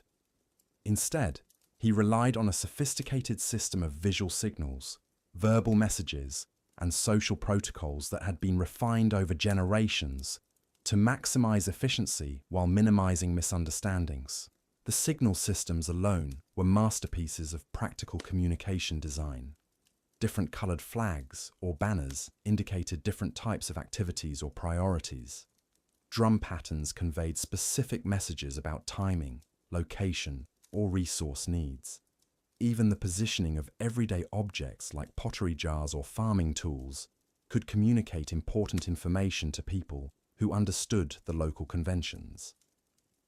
Children played crucial roles in these communication networks, serving as messengers who carried information between different work groups, different families, and different areas of the village territory. But they weren't just running around randomly delivering messages. They were trained in complex protocols that ensured accurate information transmission while also teaching them the organizational skills they would need as adults. A typical child messenger understood dozens of different message types, knew the priority levels that determined which messages took precedence, and could adapt their delivery methods based on the recipient's current activity and social status. They learned to read situations quickly, determining whether a message should be delivered immediately or waited until a more appropriate moment, whether it required private delivery or could be shared publicly, and whether it might need clarification or additional context. This training wasn't just practical education, it was character development that taught children about responsibility, discretion, and the importance of accurate communication for community well-being. By the time they reached adulthood, they possessed communication skills that made them effective participants in the complex social and economic networks that held Egyptian society together. The daily management of these communication networks reveals another layer of Egyptian organizational sophistication. Information flowed through multiple channels simultaneously, creating redundancy that prevented critical communications from being lost, while also allowing for verification and error correction that maintained accuracy and reliability. Formal channels carried official information from government authorities, religious leaders, and community officials. Informal channels carried personal communications, local news, and the kind of social information that helped people maintain relationships and coordinate their private activities. Emergency channels could override normal communication patterns when urgent situations required immediate community response. But perhaps most impressively, Egyptians developed feedback systems that allowed them to monitor the effectiveness of their communication networks and make adjustments when problems were identified. Village leaders regularly checked to ensure that important information had reached all intended recipients that instructions were being understood and followed correctly, and that the communication systems were adapting effectively to changing circumstances. The daily maintenance of these systems required constant attention from people throughout the community. Messengers had to maintain their physical fitness and local knowledge. Signal operators had to keep their equipment in working condition and stay current with evolving protocols. Community leaders had to monitor information flow patterns and identify bottlenecks or failures that might disrupt essential coordination. This systematic approach to communication management extended to every aspect of Egyptian daily life, creating information networks that connected individual families to their local communities to regional centers, and regional centers to the national government and religious institutions that provided overall coordination for the entire civilization. The daily life of a regional message coordinator reveals just how sophisticated these systems had become. His responsibilities included managing multiple communication networks simultaneously, coordinating information flow between different types of organizations, and ensuring that critical information reached appropriate decision-makers quickly enough to be useful for planning and problem-solving. His morning routine included checking multiple information sources to identify developing situations that might require coordinated responses. He reviewed reports from local officials about everything from crop conditions to security concerns, from trade opportunities to resource shortages that might affect regional stability. But he also monitored informal information networks that carried rumors, gossip, and unofficial observations that sometimes provided early warning about problems that hadn't yet reached official attention. Distinguishing between reliable and unreliable informal information required sophisticated analytical skills and deep understanding of local social dynamics and information patterns. Once he had assessed the current information environment, he faced the complex challenge of determining which information needed to be transmitted to which recipients, in what format, and with what priority level. This wasn't just a matter of following predetermined procedures. It required strategic thinking about how different pieces of information might interact with each other and with ongoing activities in different parts of his region. The actual transmission process involved coordinating multiple messengers, multiple delivery methods, and multiple timing considerations that had to account for travel conditions, recipient availability, and the relative urgency of different communications. A single morning's work might involve sending urgent messages about flood conditions to agricultural communities, routine administrative reports to government officials, and personal communications that maintained the social relationships essential for effective regional coordination. But beyond these obvious duties, regional coordinators served as information analysts who identified patterns and trends that might not be visible to local officials focused on their immediate responsibilities.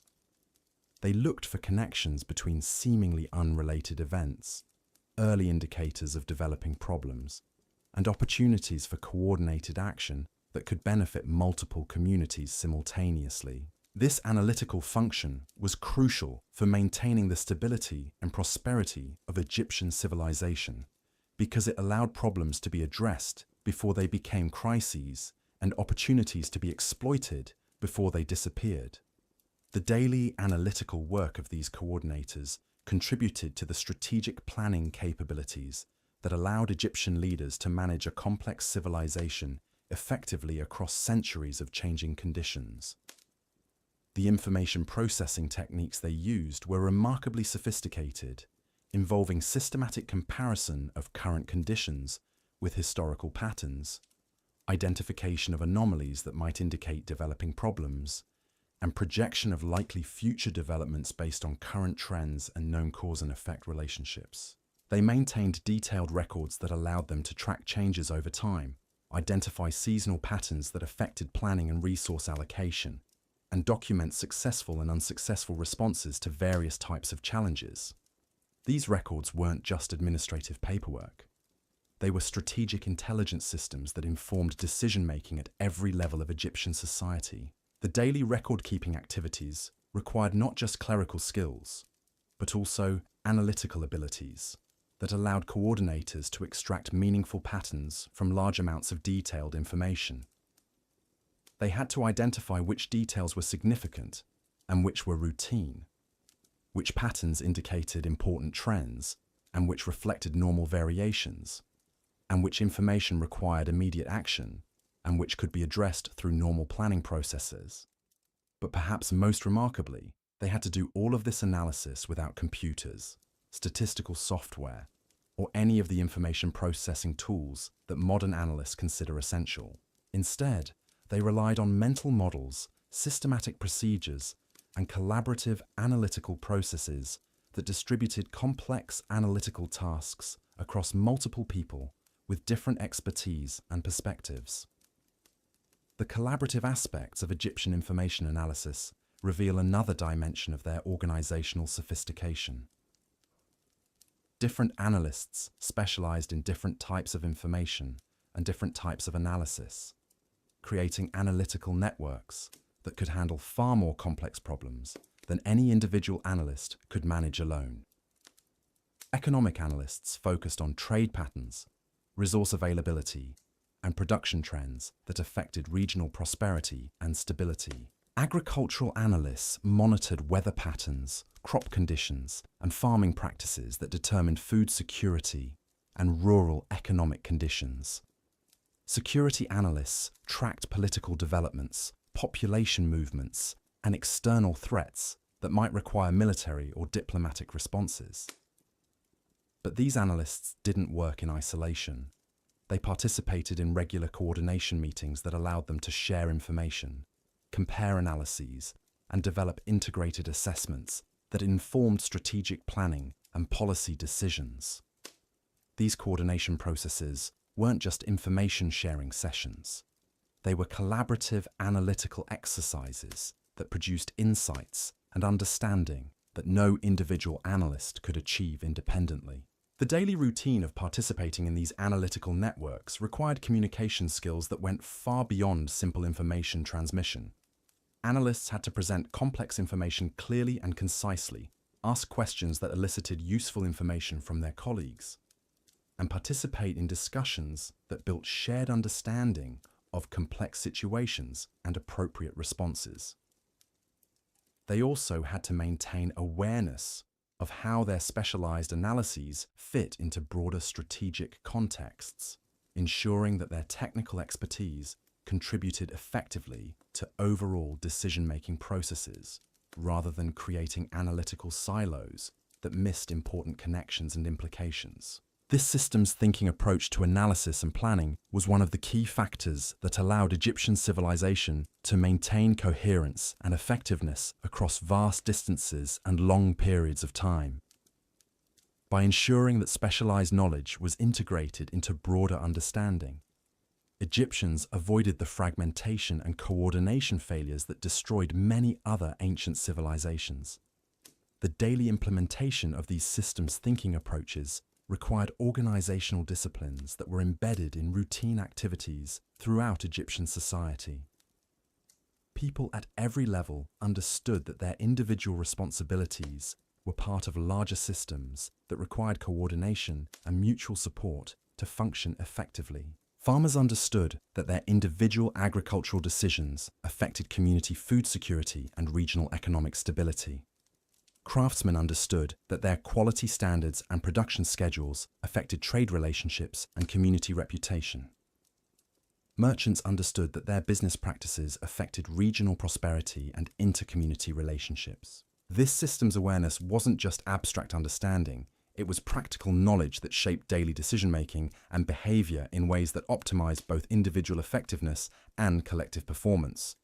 People made daily choices that balanced their personal interests with community needs, not because they were forced to by external authorities, but because they understood that their long-term individual prosperity depended on the health and success of the larger systems of which they were part.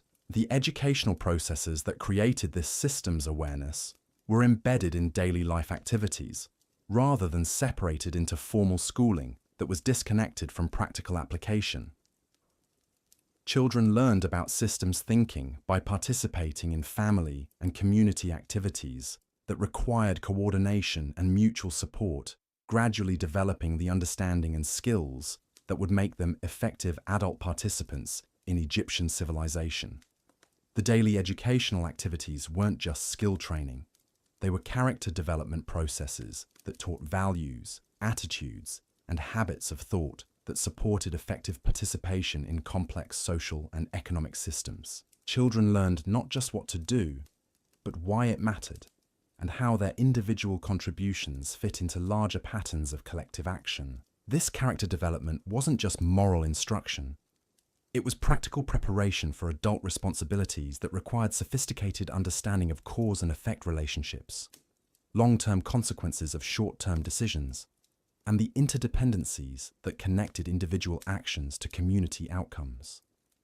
The daily reinforcement of these lessons through practical application ensured that learning was deeply internalized and readily available for application in new and changing circumstances. Children didn't just memorize abstract principles. They developed intuitive understanding that allowed them to adapt their knowledge to situations that weren't covered in their formal education. This adaptive learning capability was essential for success in Egyptian society because the challenges and opportunities that people faced were constantly changing as environmental conditions, economic circumstances, and political situations evolved over time. The ability to apply fundamental principles to new situations was more valuable than detailed knowledge of specific procedures that might become obsolete. The daily practice of adaptive problem solving began early in childhood and continued throughout adult life, creating learning communities where knowledge was continuously refined and updated through practical experience and shared reflection on successes and failures. These learning communities weren't just educational institutions. They were innovation systems that generated continuous improvement in Egyptian capabilities and performance. Daily work activities included systematic attention to identifying better ways of doing things, testing new approaches, and sharing successful innovations with others who could benefit from them. The innovation processes weren't just individual creativity. They were collaborative efforts that combined different perspectives, expertise, and experience to develop solutions that were more effective than any individual could create alone. Daily work routines included time for experimentation, reflection, and discussion that supported continuous learning and improvement. But innovation wasn't just about technical improvements. It also included social innovations that improved coordination, cooperation, and conflict resolution within communities and between different groups. Egyptians continuously refined their social systems to better support individual well-being and collective effectiveness. The daily maintenance of these social systems required constant attention to relationship dynamics, communication patterns, and the informal processes that actually determined how well formal institutions functioned in practice. Community leaders spent significant time each day monitoring social conditions, identifying emerging tensions or problems, and facilitating the discussions and negotiations that prevented minor issues from escalating into serious conflicts. This social maintenance work wasn't just crisis management. It was proactive community development that strengthened social bonds, improved cooperation, and enhanced the collective capabilities that allowed communities to address challenges and pursue opportunities effectively. The daily social maintenance activities included everything from mediating disputes between individuals to facilitating discussions about community priorities and resource allocation. But they also included the less obvious work of maintaining the cultural traditions, shared values, and common understandings that provided the foundation for effective cooperation. This cultural maintenance work was essential because Egyptian society was constantly changing as new people joined communities, as economic conditions evolved, and as external influences introduced new ideas and practices. Maintaining cultural coherence while adapting to change required sophisticated understanding of what was essential to preserve and what could be modified without undermining community effectiveness. The daily cultural maintenance activities weren't just preserving the past, they were actively creating the future by determining how Egyptian traditions would evolve and adapt to changing circumstances. Community leaders facilitated discussions that helped people understand how traditional values and practices could be applied to new situations and how new opportunities could be pursued in ways that remained consistent with community values. These discussions weren't just abstract philosophical debates, they were practical problem-solving sessions that addressed specific challenges and opportunities that communities faced in their daily lives. The outcomes of these discussions shaped daily routines, resource allocation decisions, and social relationships in ways that determined community prosperity and individual well-being. The daily implementation of cultural adaptation decisions required coordination between different community groups, different generations, and different areas of specialization that might have different perspectives on appropriate responses to changing conditions. Older community members brought historical perspective and accumulated wisdom that helped evaluate proposed changes against past experience. Younger members brought energy, new ideas, and different perspectives that helped communities avoid becoming trapped in outdated approaches. People with different specializations brought technical expertise that helped evaluate the practical implications of different adaptation strategies. The daily coordination of these different perspectives required meeting processes, discussion formats, and decision-making procedures that maximize the benefits of diversity while maintaining the unity and focus necessary for effective collective action. These coordination processes weren't just democratic participation, they were sophisticated organizational systems that optimize group intelligence and decision-making effectiveness. The meeting processes alone were masterpieces of organizational design that balanced efficiency with inclusiveness, ensuring that important decisions received adequate consideration without becoming bogged down in endless discussion that prevented timely action. Different types of decisions required different types of meetings, with different participation rules, different discussion formats, and different decision-making procedures. Routine operational decisions might be handled through quick consultations between directly affected parties, while strategic planning decisions might require extended community discussions that allowed for thorough exploration of alternatives and implications. Emergency decisions might bypass normal consultation processes, while including provisions for later review and adjustment based on broader community input. The daily management of these different decision-making processes required leadership skills that went far beyond simple authority or charisma. Effective community leaders understood how to facilitate productive discussions, how to help groups reach decisions that balance competing interests and values, and how to implement decisions in ways that maintained community support and cooperation. These leadership skills weren't just innate talents. They were learned capabilities that were developed through years of practice and mentoring by experienced leaders. The daily apprenticeship activities that prepared future leaders included not just observation of leadership techniques, but also hands-on practice with increasingly complex responsibilities that built the skills and confidence necessary for effective community leadership. The leadership development processes weren't just individual skill building. They were community investment activities that ensured continuity and quality in the leadership capabilities that were essential for long-term community success.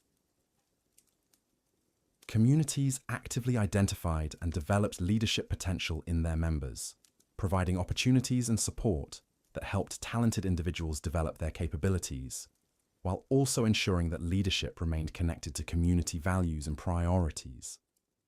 But leadership development wasn't just about preparing individuals for formal leadership positions. It was also about developing the distributed leadership capabilities that allowed communities to function effectively, even when formal leaders were unavailable, or when situations required rapid response that couldn't wait for centralized decision-making. The daily cultivation of distributed leadership capabilities created communities that were resilient, adaptable, and capable of addressing challenges and opportunities at multiple levels simultaneously. Every community member understood their role in collective decision-making and had the skills necessary to contribute effectively to community problem-solving and planning processes. This distributed leadership capability was one of the key factors that allowed Egyptian civilization to maintain stability and effectiveness through centuries of changing conditions and challenges that might have overwhelmed more centralized or hierarchical societies. The daily reality of distributed leadership in Egyptian communities reveals just how far ahead of their time these people really were in understanding human organization and motivation. Every morning, as families began their routines, they weren't just following orders from some distant authority figure. Instead, they were making dozens of individual decisions that required them to balance personal needs with community welfare in ways that would challenge modern organizational theorists. Take something as simple as water management in a typical village. The community well wasn't just a shared resource that people used randomly whenever they felt like it. Instead, families had developed sophisticated scheduling systems that ensured everyone had access to clean water while also maintaining the well's long-term productivity and preventing conflicts that could tear the community apart. The daily water collection routines weren't imposed by some central authority issuing detailed regulations. Instead, they emerged from ongoing negotiations between families who understood that their individual water security depended on the collective management of this precious resource. Different families took responsibility for different aspects of well maintenance, from cleaning debris to repairing structural damage to monitoring water quality for signs of contamination. But here's what makes this truly remarkable. These responsibilities weren't assigned based on arbitrary authority relationships. Instead, they reflected each family's particular skills, resources, and circumstances in ways that maximize community benefit, while also ensuring that the burden of maintaining shared resources was distributed fairly among all users. The woman who understood stone construction techniques naturally took responsibility for maintaining the well's structural integrity. The family with the strongest young men handled the heavy lifting involved in major repairs. The household with the most flexible schedule took on daily monitoring responsibilities that required regular attention, but didn't demand specialized expertise. This organic division of labor created systems that were both efficient and sustainable, because they matched responsibilities with capabilities in ways that people could maintain over long periods without burning out or becoming resentful of unfair treatment. The daily implementation of these systems required constant communication and adjustment, but it was communication that people engaged in willingly because they understood its importance for their collective welfare. The water management example illustrates a pattern that appeared throughout Egyptian daily life. The integration of individual autonomy with collective responsibility in ways that supported both personal fulfillment and community prosperity. People weren't just following orders or pursuing purely selfish interests. Instead, they were participating in complex cooperative systems that required sophisticated understanding of how individual actions affected collective outcomes. This integration of individual and collective interests extended to every aspect of daily economic activity, creating market systems that were far more sophisticated than the simple barter economies that most people associate with ancient civilizations. Egyptian merchants didn't just exchange goods based on immediate supply and demand relationships. Instead, they participated in complex networks that connected local communities to regional, national, and international trade systems. The daily life of a merchant family reveals economic thinking that would impress modern business analysts. Their morning planning sessions didn't just consider what goods they had available for trade. Instead, they analyzed market conditions across multiple communities, evaluated seasonal trends that affected both supply and demand, and developed trading strategies that balanced immediate profit opportunities with long-term relationship building that would support sustained business success. But their economic analysis went far beyond simple profit maximization.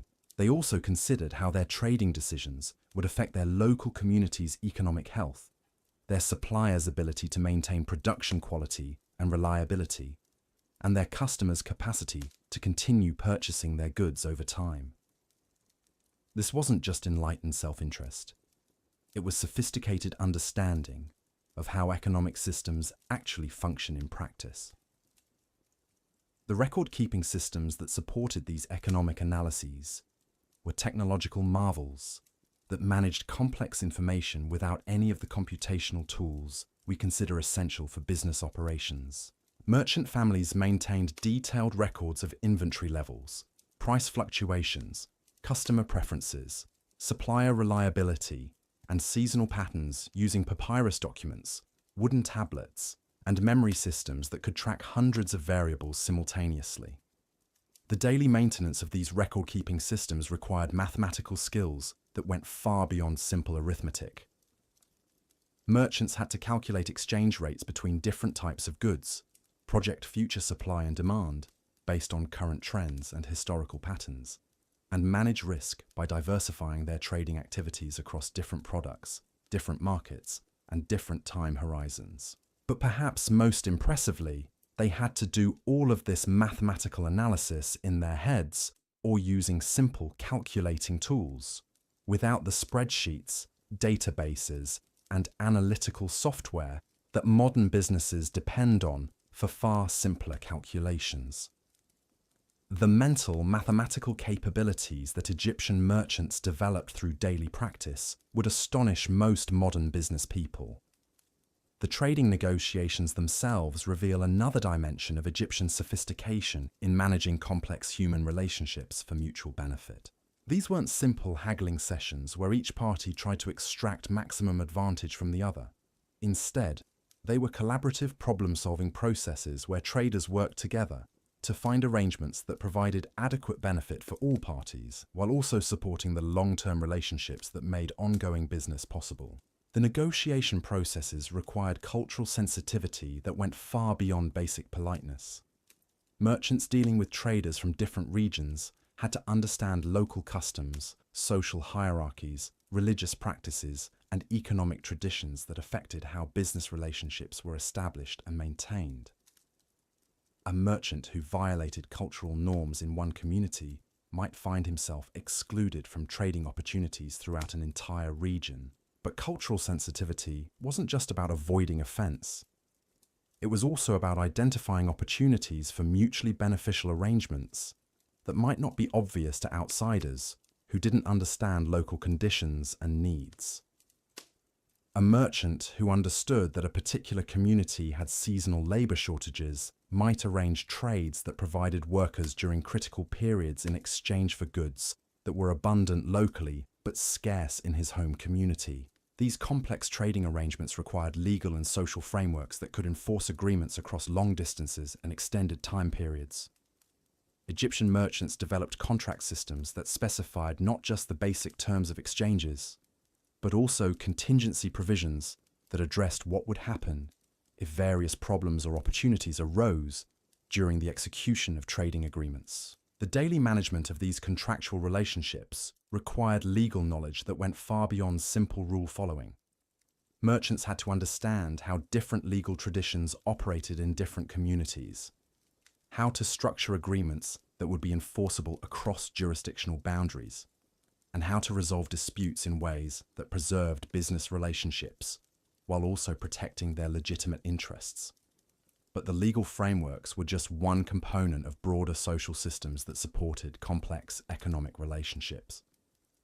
Egyptian trading networks were held together by reputation systems that tracked the reliability, honesty, and competence of individual traders across multiple communities and extended time periods. The daily maintenance of trading reputations required consistent performance that met or exceeded expectations, honest communication about problems and limitations, and fair treatment of trading partners even when circumstances might allow for taking advantage of others' difficulties or misunderstandings. A merchant's reputation was literally his most valuable asset because it determined his access to trading opportunities, credit arrangements, and the collaborative relationships that made complex business ventures possible. The reputation systems weren't just informal gossip networks. They were sophisticated information management systems that collected, verified, and transmitted reliable information about trader performance across vast networks of business relationships. Trading communities maintain detailed records of individual merchants' reliability, quality standards, and business practices that informed credit decisions, partnership opportunities, and the selection of trading partners for new ventures. These reputation systems created powerful incentives for honest and competent business practices, because merchants who developed reputations for unreliability or dishonesty found themselves excluded from the most profitable trading opportunities.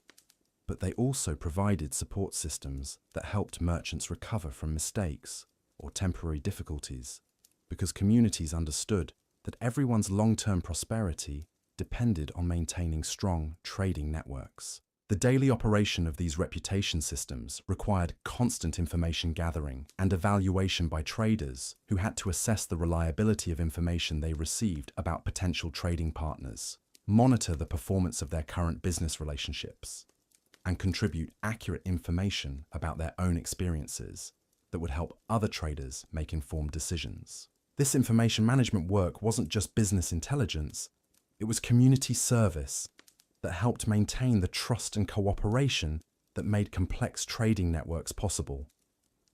Merchants who provided accurate and timely information about market conditions, trading opportunities, and partner reliability were valued members of trading communities who gained access to better opportunities and more favorable terms in their own business activities. The collaborative aspects of Egyptian trading networks challenge modern assumptions about competition and cooperation in business relationships. While merchants certainly competed for customers and sought to maximize their own profits, they also understood that their individual success depended on the overall health and effectiveness of the trading systems in which they participated. This understanding led to business practices that balanced competitive advantage seeking with collaborative system building in ways that supported both individual success and collective prosperity. Merchants shared information that helped their competitors serve customers better, collaborated on infrastructure projects that benefited entire trading communities, and supported newcomers who might eventually become serious rivals. The daily implementation of these collaborative competitive practices required sophisticated judgment about when competition was appropriate and when cooperation served everyone's interests better. Merchants had to identify opportunities where collaborative action could create benefits that exceeded what any individual could achieve alone, while also maintaining the competitive pressures that drove innovation and efficiency improvements. The infrastructure projects that trading communities undertook collaboratively reveal another dimension of Egyptian organizational sophistication. These weren't just simple construction projects. They were complex engineering and management challenges that required coordination between multiple communities, different areas of technical expertise, and competing priorities for limited resources. Consider the daily management challenges involved in building and maintaining the road networks that connected Egyptian communities to regional and international trading routes. These projects required surveying and engineering expertise to design routes that were both practical and durable.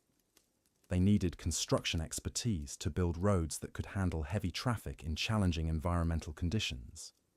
They demanded organizational capabilities to coordinate work activities across multiple communities and extended time periods. But perhaps most challenging, they required political and diplomatic skills to negotiate agreements between different communities about cost sharing, maintenance responsibilities, and usage rights that would ensure long-term sustainability of these critical infrastructure systems.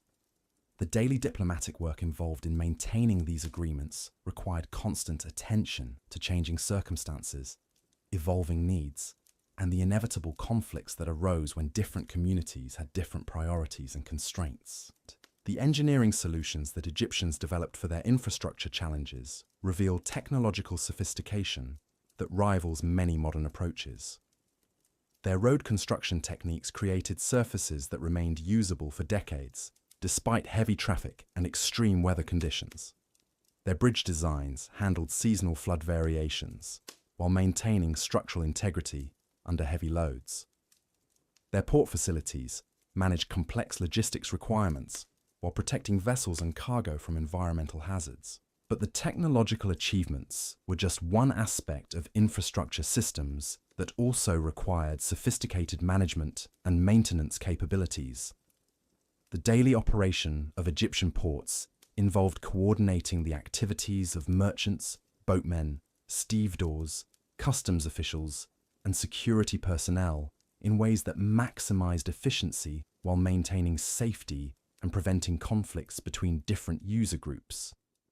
Port managers had to balance competing demands for limited dock space, coordinate loading and unloading activities to minimize delays, manage customs and tax collection processes that generated essential government revenue, and maintain security systems that protected valuable cargo and prevented smuggling or other illegal activities. The daily coordination challenges were enormous because ports handled traffic from multiple communities with different customs, different legal systems, and different business practices. Port managers served as cultural translators who helped different groups understand each other's requirements and find mutually acceptable arrangements for sharing port facilities and services. But ports were just one component of transportation systems that included river navigation, overland routes, and the complex logistics networks that moved goods efficiently across vast distances. The daily management of these transportation systems required coordination between different types of transport specialists, different communities along transportation routes, and different government authorities responsible for maintaining security and collecting taxes.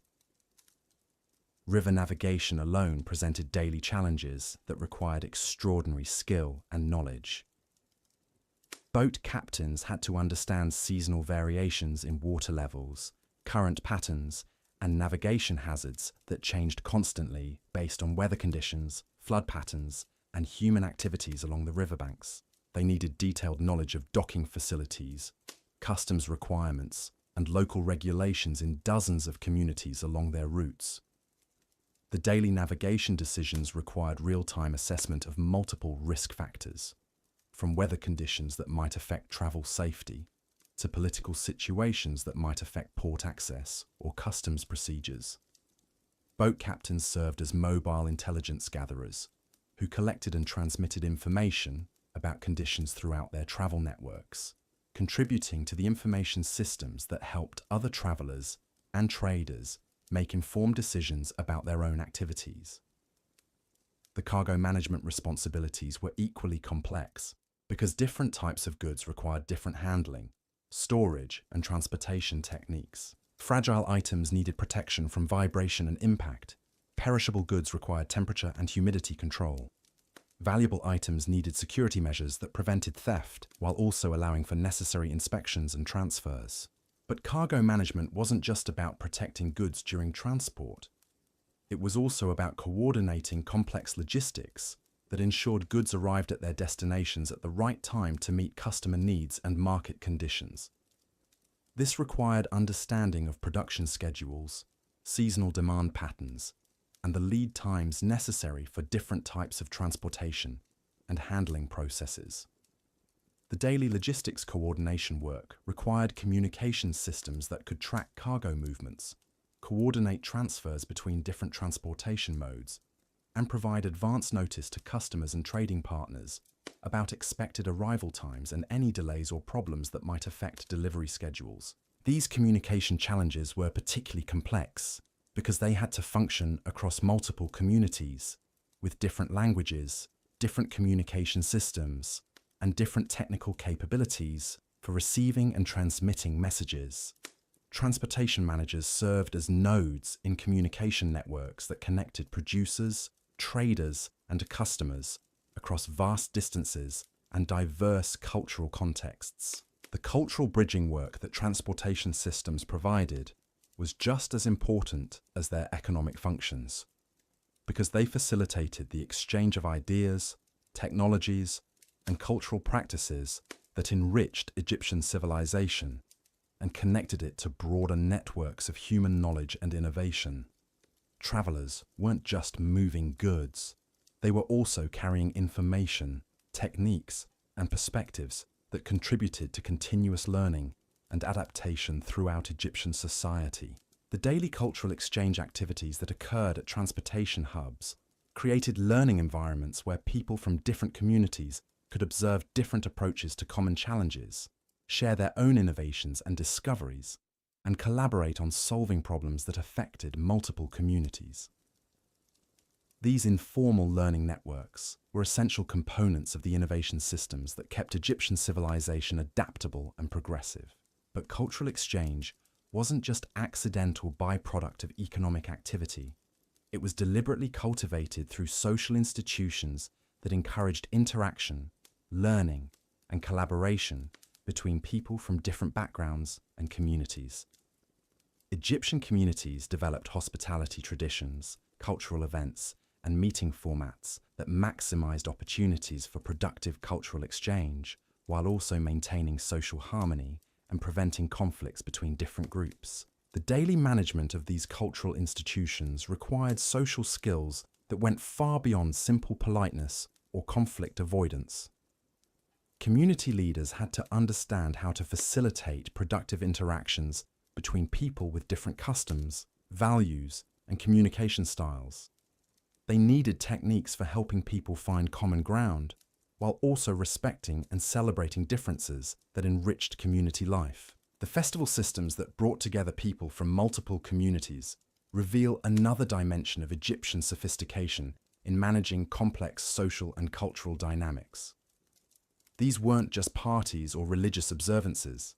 They were carefully orchestrated events that served multiple functions simultaneously, from economic coordination to conflict resolution to cultural transmission and innovation. The daily preparation activities for major festivals required months of advanced planning that coordinated the efforts of multiple communities, different areas of specialization, and competing demands for limited resources.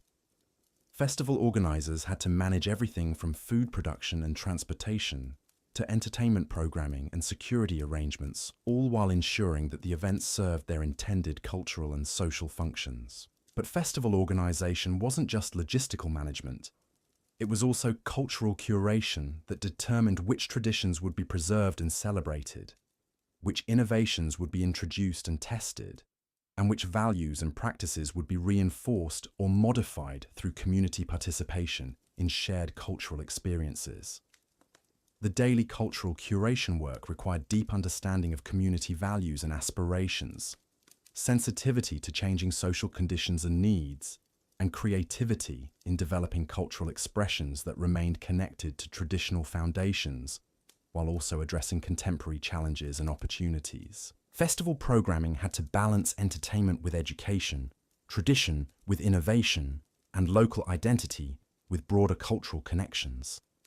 Successful festivals created experiences that people enjoyed and remembered, while also transmitting important cultural knowledge and strengthening social bonds that supported community cooperation and resilience. The educational functions of festivals reveal another aspect of Egyptian sophistication in managing knowledge transmission and cultural continuity. These events weren't just opportunities for people to have fun. They were also intensive learning experiences that transmitted practical skills, cultural values, and social knowledge in ways that were both effective and enjoyable. Children learned about their cultural heritage through stories, songs, and dramatic performances that made abstract concepts concrete and memorable. They observed adult skills and responsibilities through festival activities that demonstrated proper techniques and social behaviors. They practiced their own developing capabilities through games, competitions, and performance opportunities that provided feedback and encouragement. But adult education was equally important because festivals provided opportunities for sharing innovations, discussing community challenges, and learning about developments in other communities that might be relevant to local needs and opportunities. Festival discussions and demonstrations served as continuing education systems that kept community members current with evolving best practices and emerging possibilities. The knowledge management systems that supported these educational functions were remarkably sophisticated, involving systematic collection, organization, and presentation of information that maximized learning effectiveness, while also ensuring accuracy and relevance. Festival educators weren't just entertainers. They were also researchers and analysts who studied community needs, gathered relevant information, and developed presentation methods that communicated effectively with diverse audiences. The daily research and preparation work required for effective festival education involved extensive consultation with community experts, systematic observation of successful practices in other communities, and creative development of teaching methods that engage participants while also transmitting essential knowledge and skills. But perhaps most remarkably, Egyptian festival systems created feedback mechanisms that allowed for continuous improvement and adaptation based on participant response and changing community needs. Festival organizers systematically evaluated the effectiveness of their educational programming, gathered suggestions for improvement, and modified their approaches to better serve their community's learning and development needs. These continuous improvement processes weren't just individual initiative, they were systematic community commitments to maintaining and enhancing the cultural institutions that supported collective learning and adaptation. Communities invested significant resources in developing and maintaining their festival systems because they understood their importance for long-term community success and individual fulfillment. The daily maintenance work required for these cultural institutions reveals another dimension of Egyptian understanding of what was necessary for creating and sustaining successful human communities.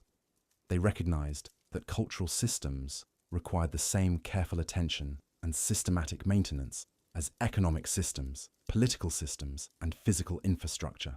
Cultural maintenance work included everything from preserving traditional knowledge and practices to adapting cultural institutions to changing circumstances and needs. Community leaders spent significant time each day monitoring the health and effectiveness of cultural systems, identifying emerging challenges or opportunities, and coordinating responses that maintained cultural vitality while also supporting community adaptation and growth. This cultural maintenance work wasn't just preserving the past. It was actively creating the future by determining how Egyptian traditions and values would evolve to address new challenges and opportunities while maintaining their essential character and effectiveness. As we continue to explore the incredible complexity and sophistication of ancient Egyptian daily life, we begin to understand that these weren't just people who happened to live a long time ago. They were sophisticated human beings who had developed solutions to fundamental challenges of human organization, cooperation, and cultural development that remain relevant and impressive even by modern standards. Their daily routines reveal people who understood that creating successful communities required constant attention to multiple interconnected systems that had to be maintained, adapted, and improved on an ongoing basis. They developed organizational capabilities, cultural institutions, and social practices that supported both individual fulfillment and collective prosperity in ways that modern societies are still trying to achieve.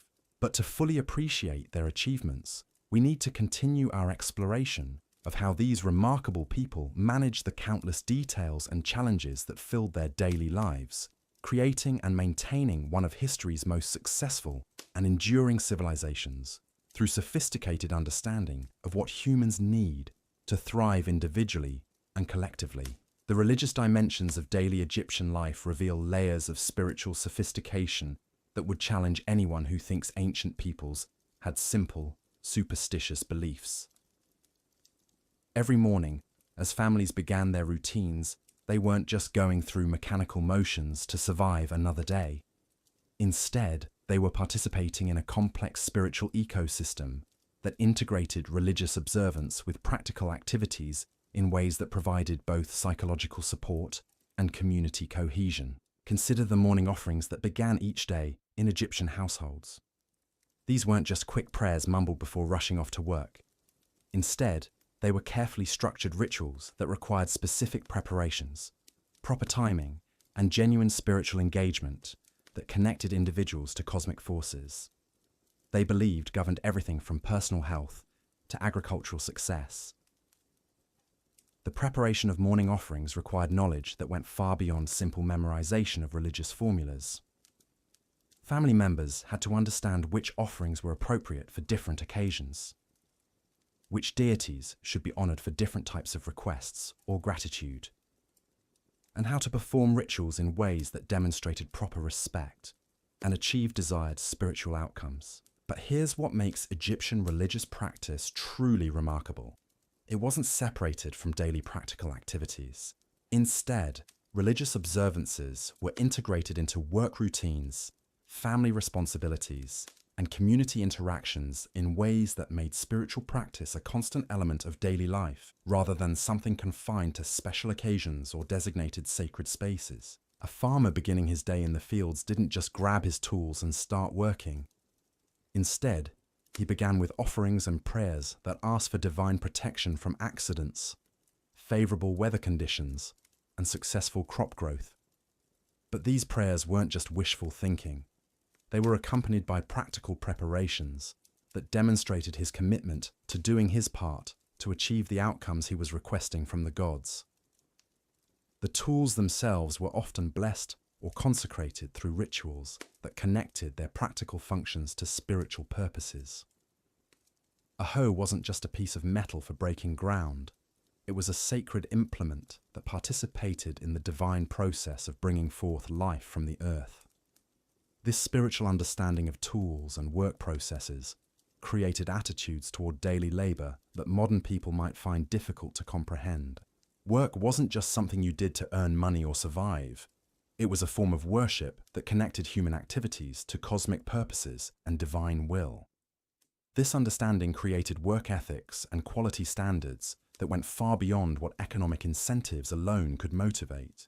Because people believed their daily labor contributed to maintaining the harmony and order that kept the universe functioning properly. The daily religious observances that accompanied work activities weren't time-consuming ceremonies that interfered with productivity. Instead, they were brief but meaningful acknowledgements that integrated spiritual awareness into practical activities without disrupting the efficiency and focus necessary for effective work performance.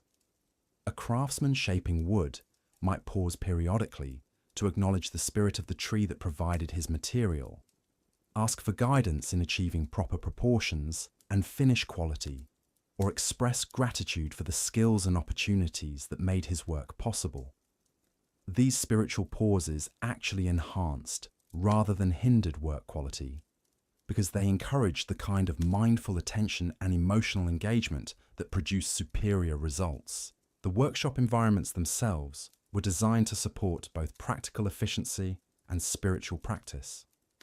Many workshops included small shrines or sacred spaces where workers could make offerings, seek guidance, or express gratitude without leaving their work areas.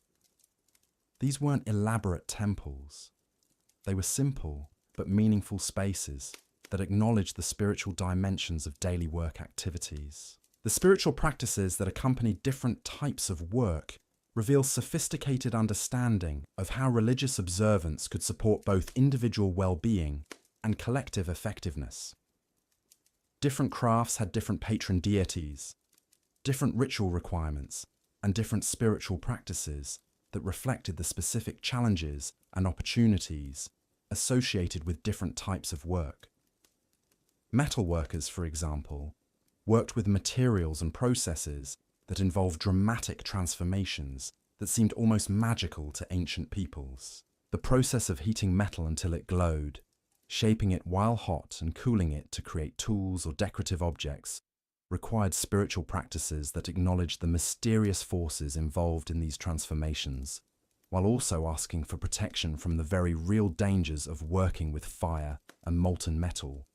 The daily spiritual practices of metalworkers included offerings to Ptah, the god of craftsmanship, but also to other deities associated with fire, transformation, and protection from harm. These practices weren't just insurance policies against accidents. They were also psychological preparation techniques that helped workers maintain the focus and confidence necessary for safe and effective work with dangerous materials and processes. Textile workers faced different spiritual challenges that required different types of religious support. Their work involved transforming raw plant or animal fibers into useful and beautiful fabrics through processes that required patience, skill, and attention to detail over extended periods. The spiritual practices associated with textile work emphasize persistence, creativity, and the kind of meditative focus that could sustain high-quality work through long, repetitive processes. The daily religious observances of textile workers included prayers for steady hands, clear vision, and the creative inspiration necessary for developing beautiful and functional fabric designs. But they also included gratitude practices that acknowledged the plants and animals that provided their raw materials, and requests for blessings on the people who would eventually use the fabrics they were creating. This awareness of the broader purposes and connections of their work created meaning and satisfaction that went far beyond simple economic compensation.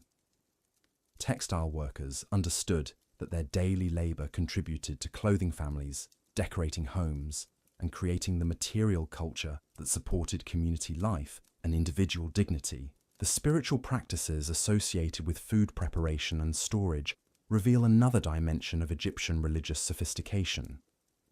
Food wasn't just fuel for physical bodies, it was also spiritual nourishment that connected people to the divine forces that governed fertility, growth, and abundance. The daily activities involved in growing, preparing, and sharing food were opportunities for spiritual practice that acknowledged these divine connections, while also expressing gratitude for the sustenance that made life possible. Women who specialized in food preparation often began their daily work with prayers and offerings that asked for guidance in creating nourishing and delicious meals, protection from foodborne illnesses, and blessings on the families and communities who would share the food they prepared.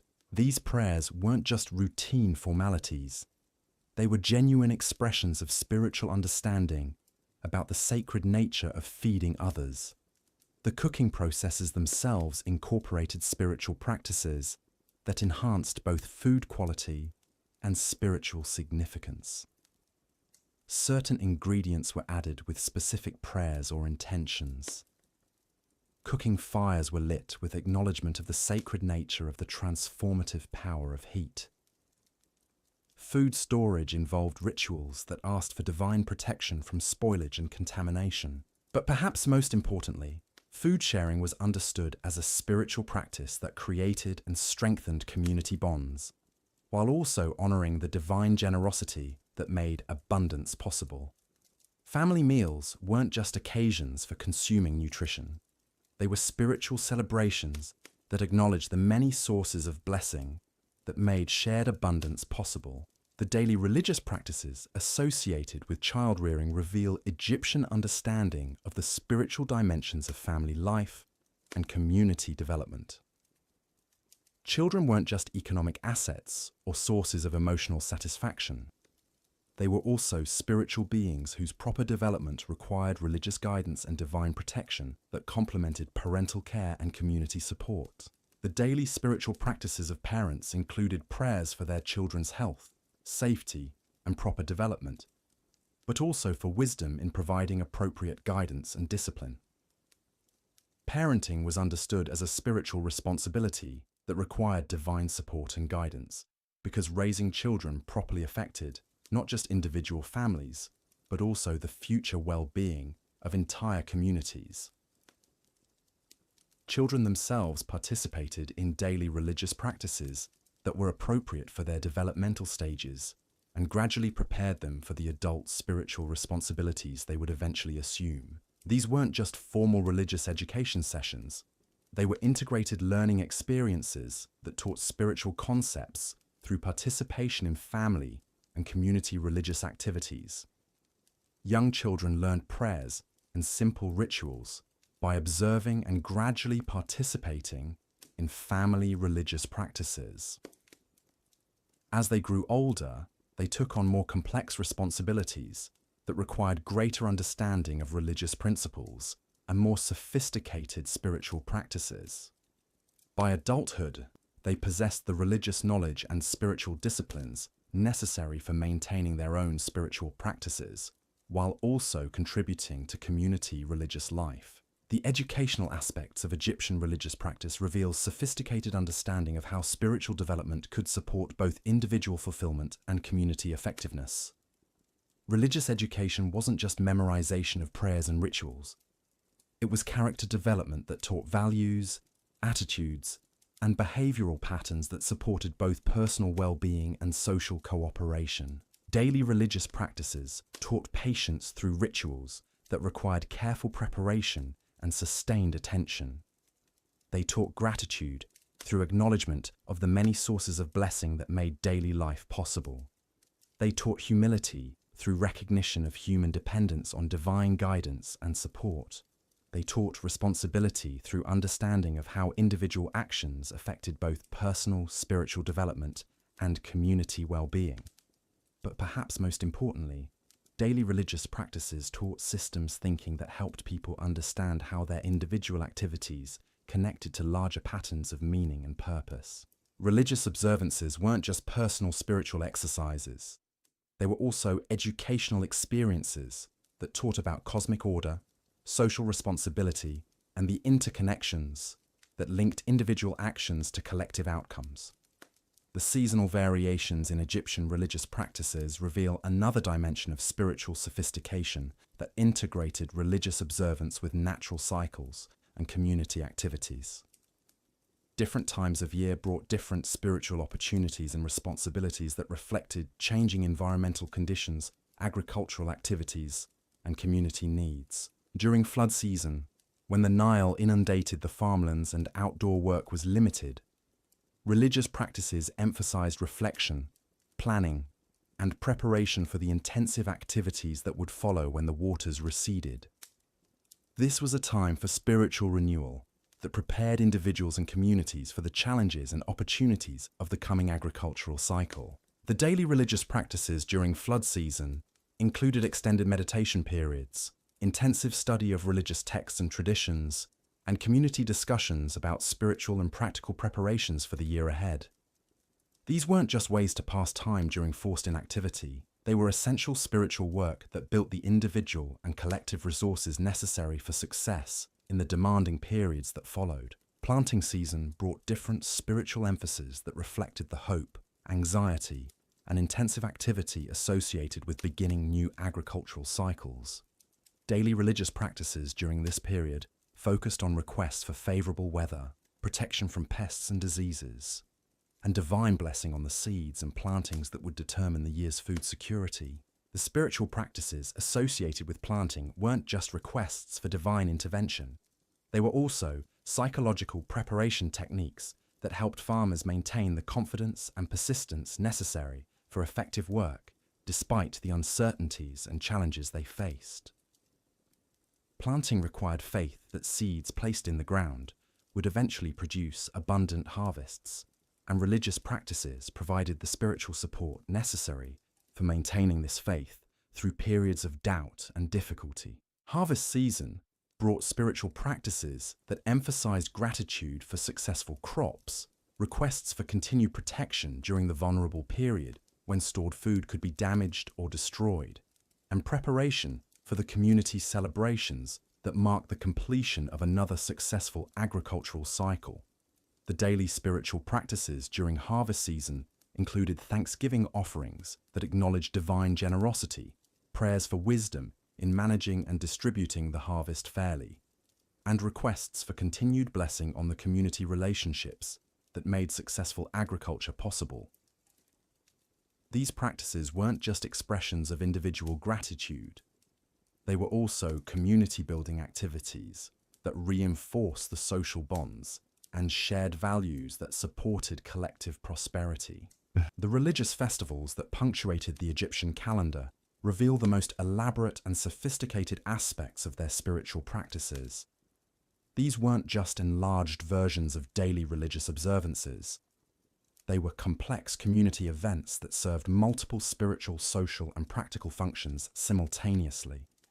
The daily preparation activities for major religious festivals required months of advanced planning that coordinated religious requirements with practical logistics in ways that ensured both spiritual authenticity and community participation. Festival organizers had to understand religious traditions and requirements while also managing the complex practical arrangements necessary for large community gatherings. The spiritual preparation for festivals involved not just individual prayer and meditation, but also community discussions about the meanings and purposes of the celebrations, resolution of conflicts that might interfere with proper festival observance, and collective commitment to the spiritual disciplines and community cooperation necessary for successful celebrations. Festival activities themselves integrated religious ceremonies with community feasting, artistic performances, and social activities that strengthened community bonds, while also providing intense spiritual experiences that renewed individual and collective commitment to shared values and purposes. The artistic elements of religious festivals reveal another dimension of Egyptian spiritual sophistication. Music, dance, visual arts, and dramatic performances weren't just entertainment additions to religious ceremonies. They were integral components of spiritual practices that engaged multiple senses and emotional capacities in ways that created profound religious experiences. The daily preparation of festival artistic elements required collaboration between religious authorities, who understood spiritual requirements, and artists who possessed the technical skills necessary for creating effective performances. This collaboration produced artistic expressions that were both spiritually authentic and artistically excellent, creating religious experiences that were both meaningful and memorable.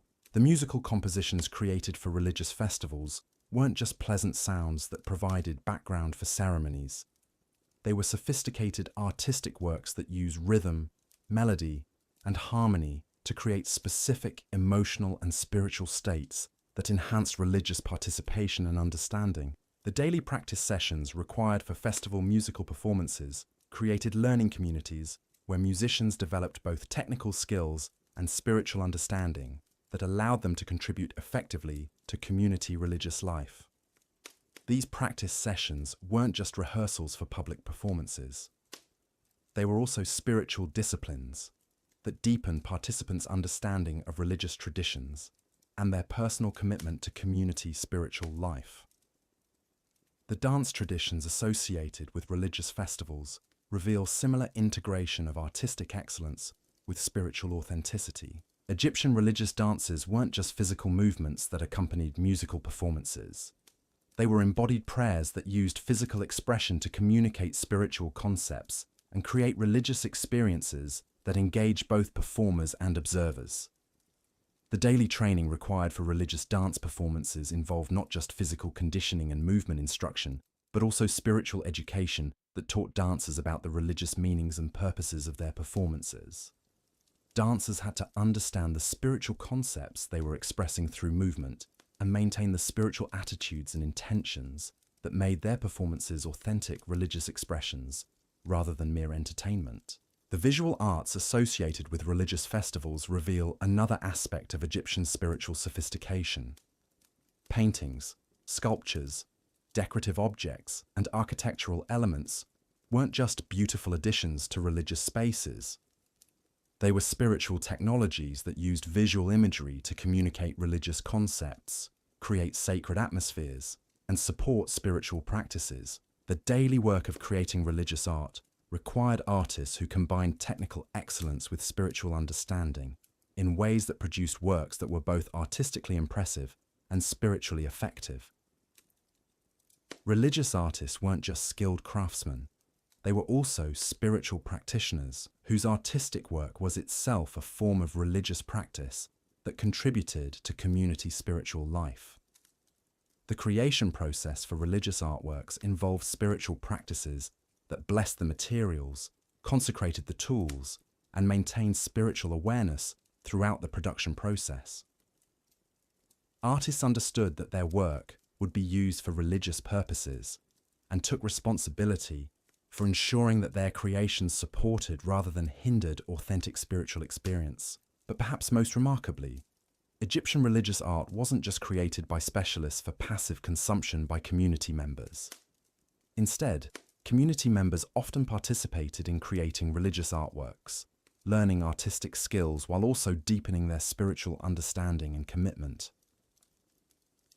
The daily community art-making activities associated with religious festivals created learning environments where people of all skill levels could contribute to community spiritual life while also developing their own artistic capabilities and spiritual understanding.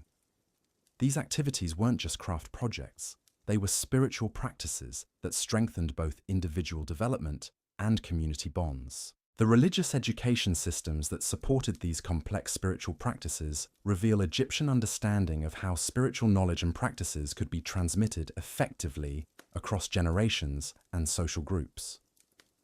Religious education wasn't just formal instruction provided by specialized religious authorities. It was integrated learning that occurred through participation in daily religious practices and community spiritual activities.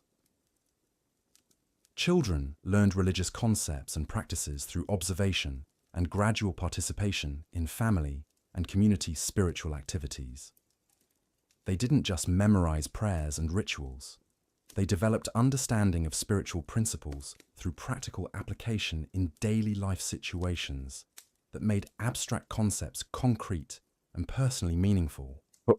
Adult religious education continued throughout life through ongoing participation in community spiritual activities, personal study and reflection, and mentoring relationships with more experienced spiritual practitioners. Religious learning wasn't just preparation for adult responsibilities. It was lifelong development that deepened understanding and strengthened spiritual practices over time. The daily religious education activities included not just formal instruction sessions, but also informal discussions, personal consultations, and collaborative study projects that allowed people to explore spiritual questions and develop understanding at their own pace and according to their particular interests and needs. The spiritual counseling and guidance systems that supported individual religious development reveal another dimension of Egyptian religious sophistication. Community. Religious leaders weren't just ceremonial figures who performed public rituals. They were also spiritual advisors who provided personal guidance and support for community members facing spiritual challenges or seeking deeper understanding. The daily spiritual counseling activities included individual consultations about personal spiritual questions, guidance for people facing difficult life decisions, and support for individuals experiencing spiritual crises or challenges. These counseling services weren't just emotional support. They were also educational opportunities that helped people develop better understanding of spiritual principles and more effective spiritual practices. The spiritual guidance provided wasn't just abstract advice.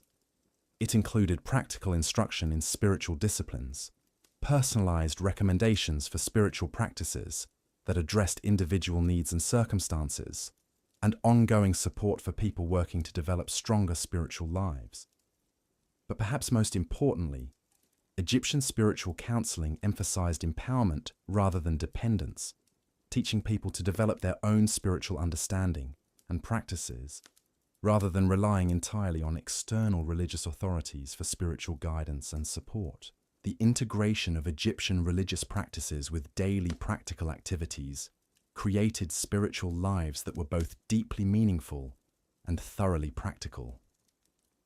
Religious observance wasn't something that interfered with daily responsibilities. It was something that enhanced and supported effective performance of daily activities, while also providing the spiritual nourishment and community connection that made daily life fulfilling and meaningful.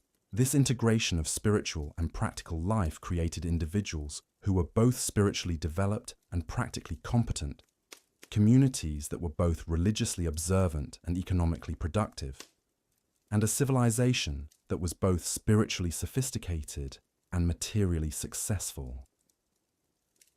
The daily reality of Egyptian spiritual life reveals people who understood that human beings need more than just material security and physical comfort to thrive.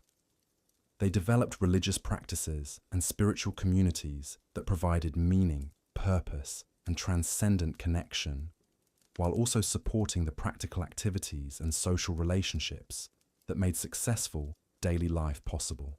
Their approach to integrating spiritual and practical life offers insights that remain relevant for modern people seeking to create lives that are both materially successful and spiritually fulfilling. both individually satisfying and socially beneficial. As we continue to explore the remarkable sophistication of ancient Egyptian daily life, we see that their spiritual practices weren't just add-ons to practical activities. They were integral components of comprehensive life systems that supported human flourishing at multiple levels simultaneously. The healthcare systems that supported Egyptian daily life reveal another dimension of their sophisticated understanding of human needs and effective community organization. Egyptian approaches to health and healing integrated physical treatments with spiritual practices and social support in ways that addressed the multiple factors that affected individual and community well-being. Daily healthcare activities weren't just responses to illness and injury. They were proactive practices that maintained health and prevented problems through understanding of how diet, exercise, environment, and lifestyle affected physical and mental well-being. Egyptian families didn't just wait for health problems to develop. They engaged in daily practices that supported optimal health and identified potential problems before they became serious. The morning health routines that began each day included physical exercises that maintained strength and flexibility, dietary practices that provided balanced nutrition, and environmental modifications that protected against health hazards. But they also included spiritual practices that supported mental and emotional well-being and social activities that provided the community support that was essential for comprehensive health maintenance. Egyptian understanding of the connections between physical, mental, emotional, and spiritual health was remarkably sophisticated, reflecting holistic approaches to human well-being that modern medicine is only beginning to rediscover. They understood that effective healthcare required attention to all dimensions of human experience rather than just treating isolated symptoms or conditions. The daily healthcare practices of Egyptian families included herbal preparations that provided both nutritional support and medical treatment, physical therapies that addressed musculoskeletal problems and maintained optimal function, and psychological supports that helped people cope with stress and maintain emotional balance. Women often specialized in healthcare knowledge and practices, maintaining herb gardens that provided medicinal plants, preparing therapeutic preparations that addressed common health problems, and providing healthcare services that supported family and community health. Their daily healthcare activities weren't just treating illness, they were maintaining comprehensive health systems that supported optimal well-being for everyone in their communities. The healthcare knowledge that women maintained and transmitted wasn't just folk wisdom passed down through generations. It was sophisticated understanding of human physiology, plant pharmacology, and therapeutic techniques that had been refined through centuries of careful observation and systematic experimentation. The daily healthcare activities included monitoring family and community members for early signs of health problems, preparing and administering therapeutic treatments, and providing the supportive care that helped people recover from illness and injury while maintaining their social connections and community roles. But Egyptian healthcare wasn't just individual family responsibility, it was also community activity that involved shared knowledge, collaborative treatment approaches, and collective support for people experiencing serious health challenges. Communities maintained healthcare resources and expertise that supplemented family capabilities, while also ensuring that everyone had access to the care they needed regardless of their individual circumstances. The daily community healthcare activities included sharing medicinal plants and therapeutic knowledge, providing collaborative care for people with serious health problems, and maintaining community health practices that prevented the spread of infectious diseases and addressed environmental health hazards. The healthcare practitioners who served Egyptian communities weren't just individual healers working in isolation. They were members of professional networks that shared knowledge, collaborated on difficult cases, and maintained standards of practice that ensured effective and safe healthcare delivery. The daily professional activities of healthcare practitioners included not just treating individual patients, but also maintaining and developing their knowledge and skills, collaborating with other practitioners to share expertise and resources, and contributing to community health education and prevention programs. The healthcare training systems that prepared new practitioners reveal Egyptian understanding of the complex knowledge and skills required for effective healthcare delivery. Healthcare education wasn't just apprenticeship in practical techniques. It was comprehensive education that included understanding of human anatomy and physiology, knowledge of therapeutic plants and preparations, and development of the diagnostic and treatment skills necessary for effective practice. The daily healthcare education activities included both formal instruction and practical experience that gradually prepared students for independent practice while also ensuring that they understood the ethical responsibilities and community obligations that came with healthcare expertise. But healthcare education didn't end with initial training. It continued throughout practitioners' careers through ongoing learning opportunities, collaborative case discussions, and systematic observation of treatment outcomes that supported continuous improvement in healthcare knowledge and practices. The daily professional development activities of healthcare practitioners included studying new therapeutic approaches, experimenting with improved treatment methods, and sharing their discoveries and innovations with other practitioners who could benefit from their experience and insights. The healthcare systems that supported Egyptian communities weren't just individual services. They were integrated networks that connected family healthcare practices with community resources and professional expertise in ways that provided comprehensive health support for everyone regardless of their individual circumstances or capabilities.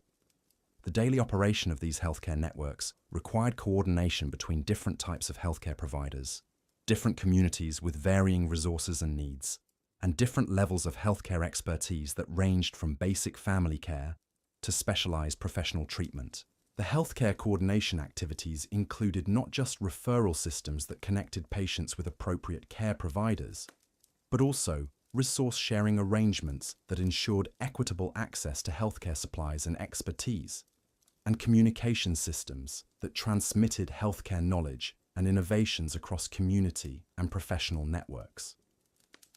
The healthcare record-keeping systems that supported these networks were remarkably sophisticated, involving systematic documentation of treatment approaches, patient outcomes, and therapeutic innovations that supported both individual patient care and collective learning about effective healthcare practices. The daily healthcare documentation activities included not just individual patient records, but also systematic observation and recording of health patterns, treatment effectiveness, and community health conditions that informed both immediate care decisions and long-term healthcare planning and development.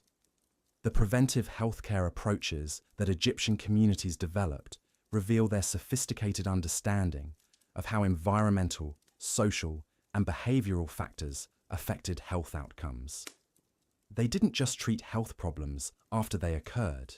They actively worked to prevent problems through community-wide interventions that address the underlying causes of health challenges. The daily preventive healthcare activities included environmental health measures that protected water supplies, food safety practices that prevented foodborne illnesses, and community sanitation systems that reduced the spread of infectious diseases. But they also included social support systems that addressed the psychological and emotional factors that affected physical health. The community health education programs that supported preventive healthcare weren't just information-sharing sessions. They were comprehensive learning experiences that taught people how to maintain their own health, while also contributing to community health and well-being. The daily health education activities included both formal instruction and informal learning opportunities that helped people understand how their individual health practices affected both their personal well-being and the health of their families and communities. The mental health care approaches that Egyptians developed reveal their understanding of the psychological and emotional dimensions of human well-being. They recognized that mental and emotional health were essential components of overall health that required systematic attention and support, just like physical health conditions. The daily mental health care practices included individual activities that supported emotional balance and psychological well-being, but also social activities that provided community support and connection that were essential for mental health maintenance. The The community mental health care resources included counseling services that helped people address psychological challenges, social support systems that provided assistance during difficult life transitions, and cultural activities that promoted emotional expression and psychological healing. The daily mental health care activities of communities included monitoring for signs of psychological distress, providing supportive interventions that addressed emotional challenges, and maintaining the social connections and cultural practices that supported optimal mental health for all community members. The integration of Egyptian healthcare systems with other aspects of daily life created comprehensive support systems that addressed human well-being holistically, rather than fragmenting care into isolated specialties that addressed individual symptoms without considering broader health contexts. The daily healthcare activities weren't separate from work, family, and community responsibilities. They were integrated into all aspects of life in ways that supported optimal functioning, while also maintaining the social connections and meaningful activities that were essential for comprehensive well-being. This integrated approach to healthcare created individuals who were not just free from disease, but actively healthy and capable of contributing effectively to family and community life. It also created communities that were resilient, adaptive, and capable of maintaining health and well-being even during challenging periods or difficult circumstances. The Egyptian approach to integrating healthcare with daily life offers insights that remain relevant for modern people seeking to create comprehensive health systems that support both individual well-being and community resilience in sustainable and effective ways. But healthcare was just one component of broader social support systems that addressed the full range of human needs and challenges that affected individual and community well-being. Egyptian communities developed comprehensive social safety nets that provided assistance and support for people experiencing various types of difficulties, while also maintaining the social cohesion and mutual responsibility that made these support systems sustainable over long periods.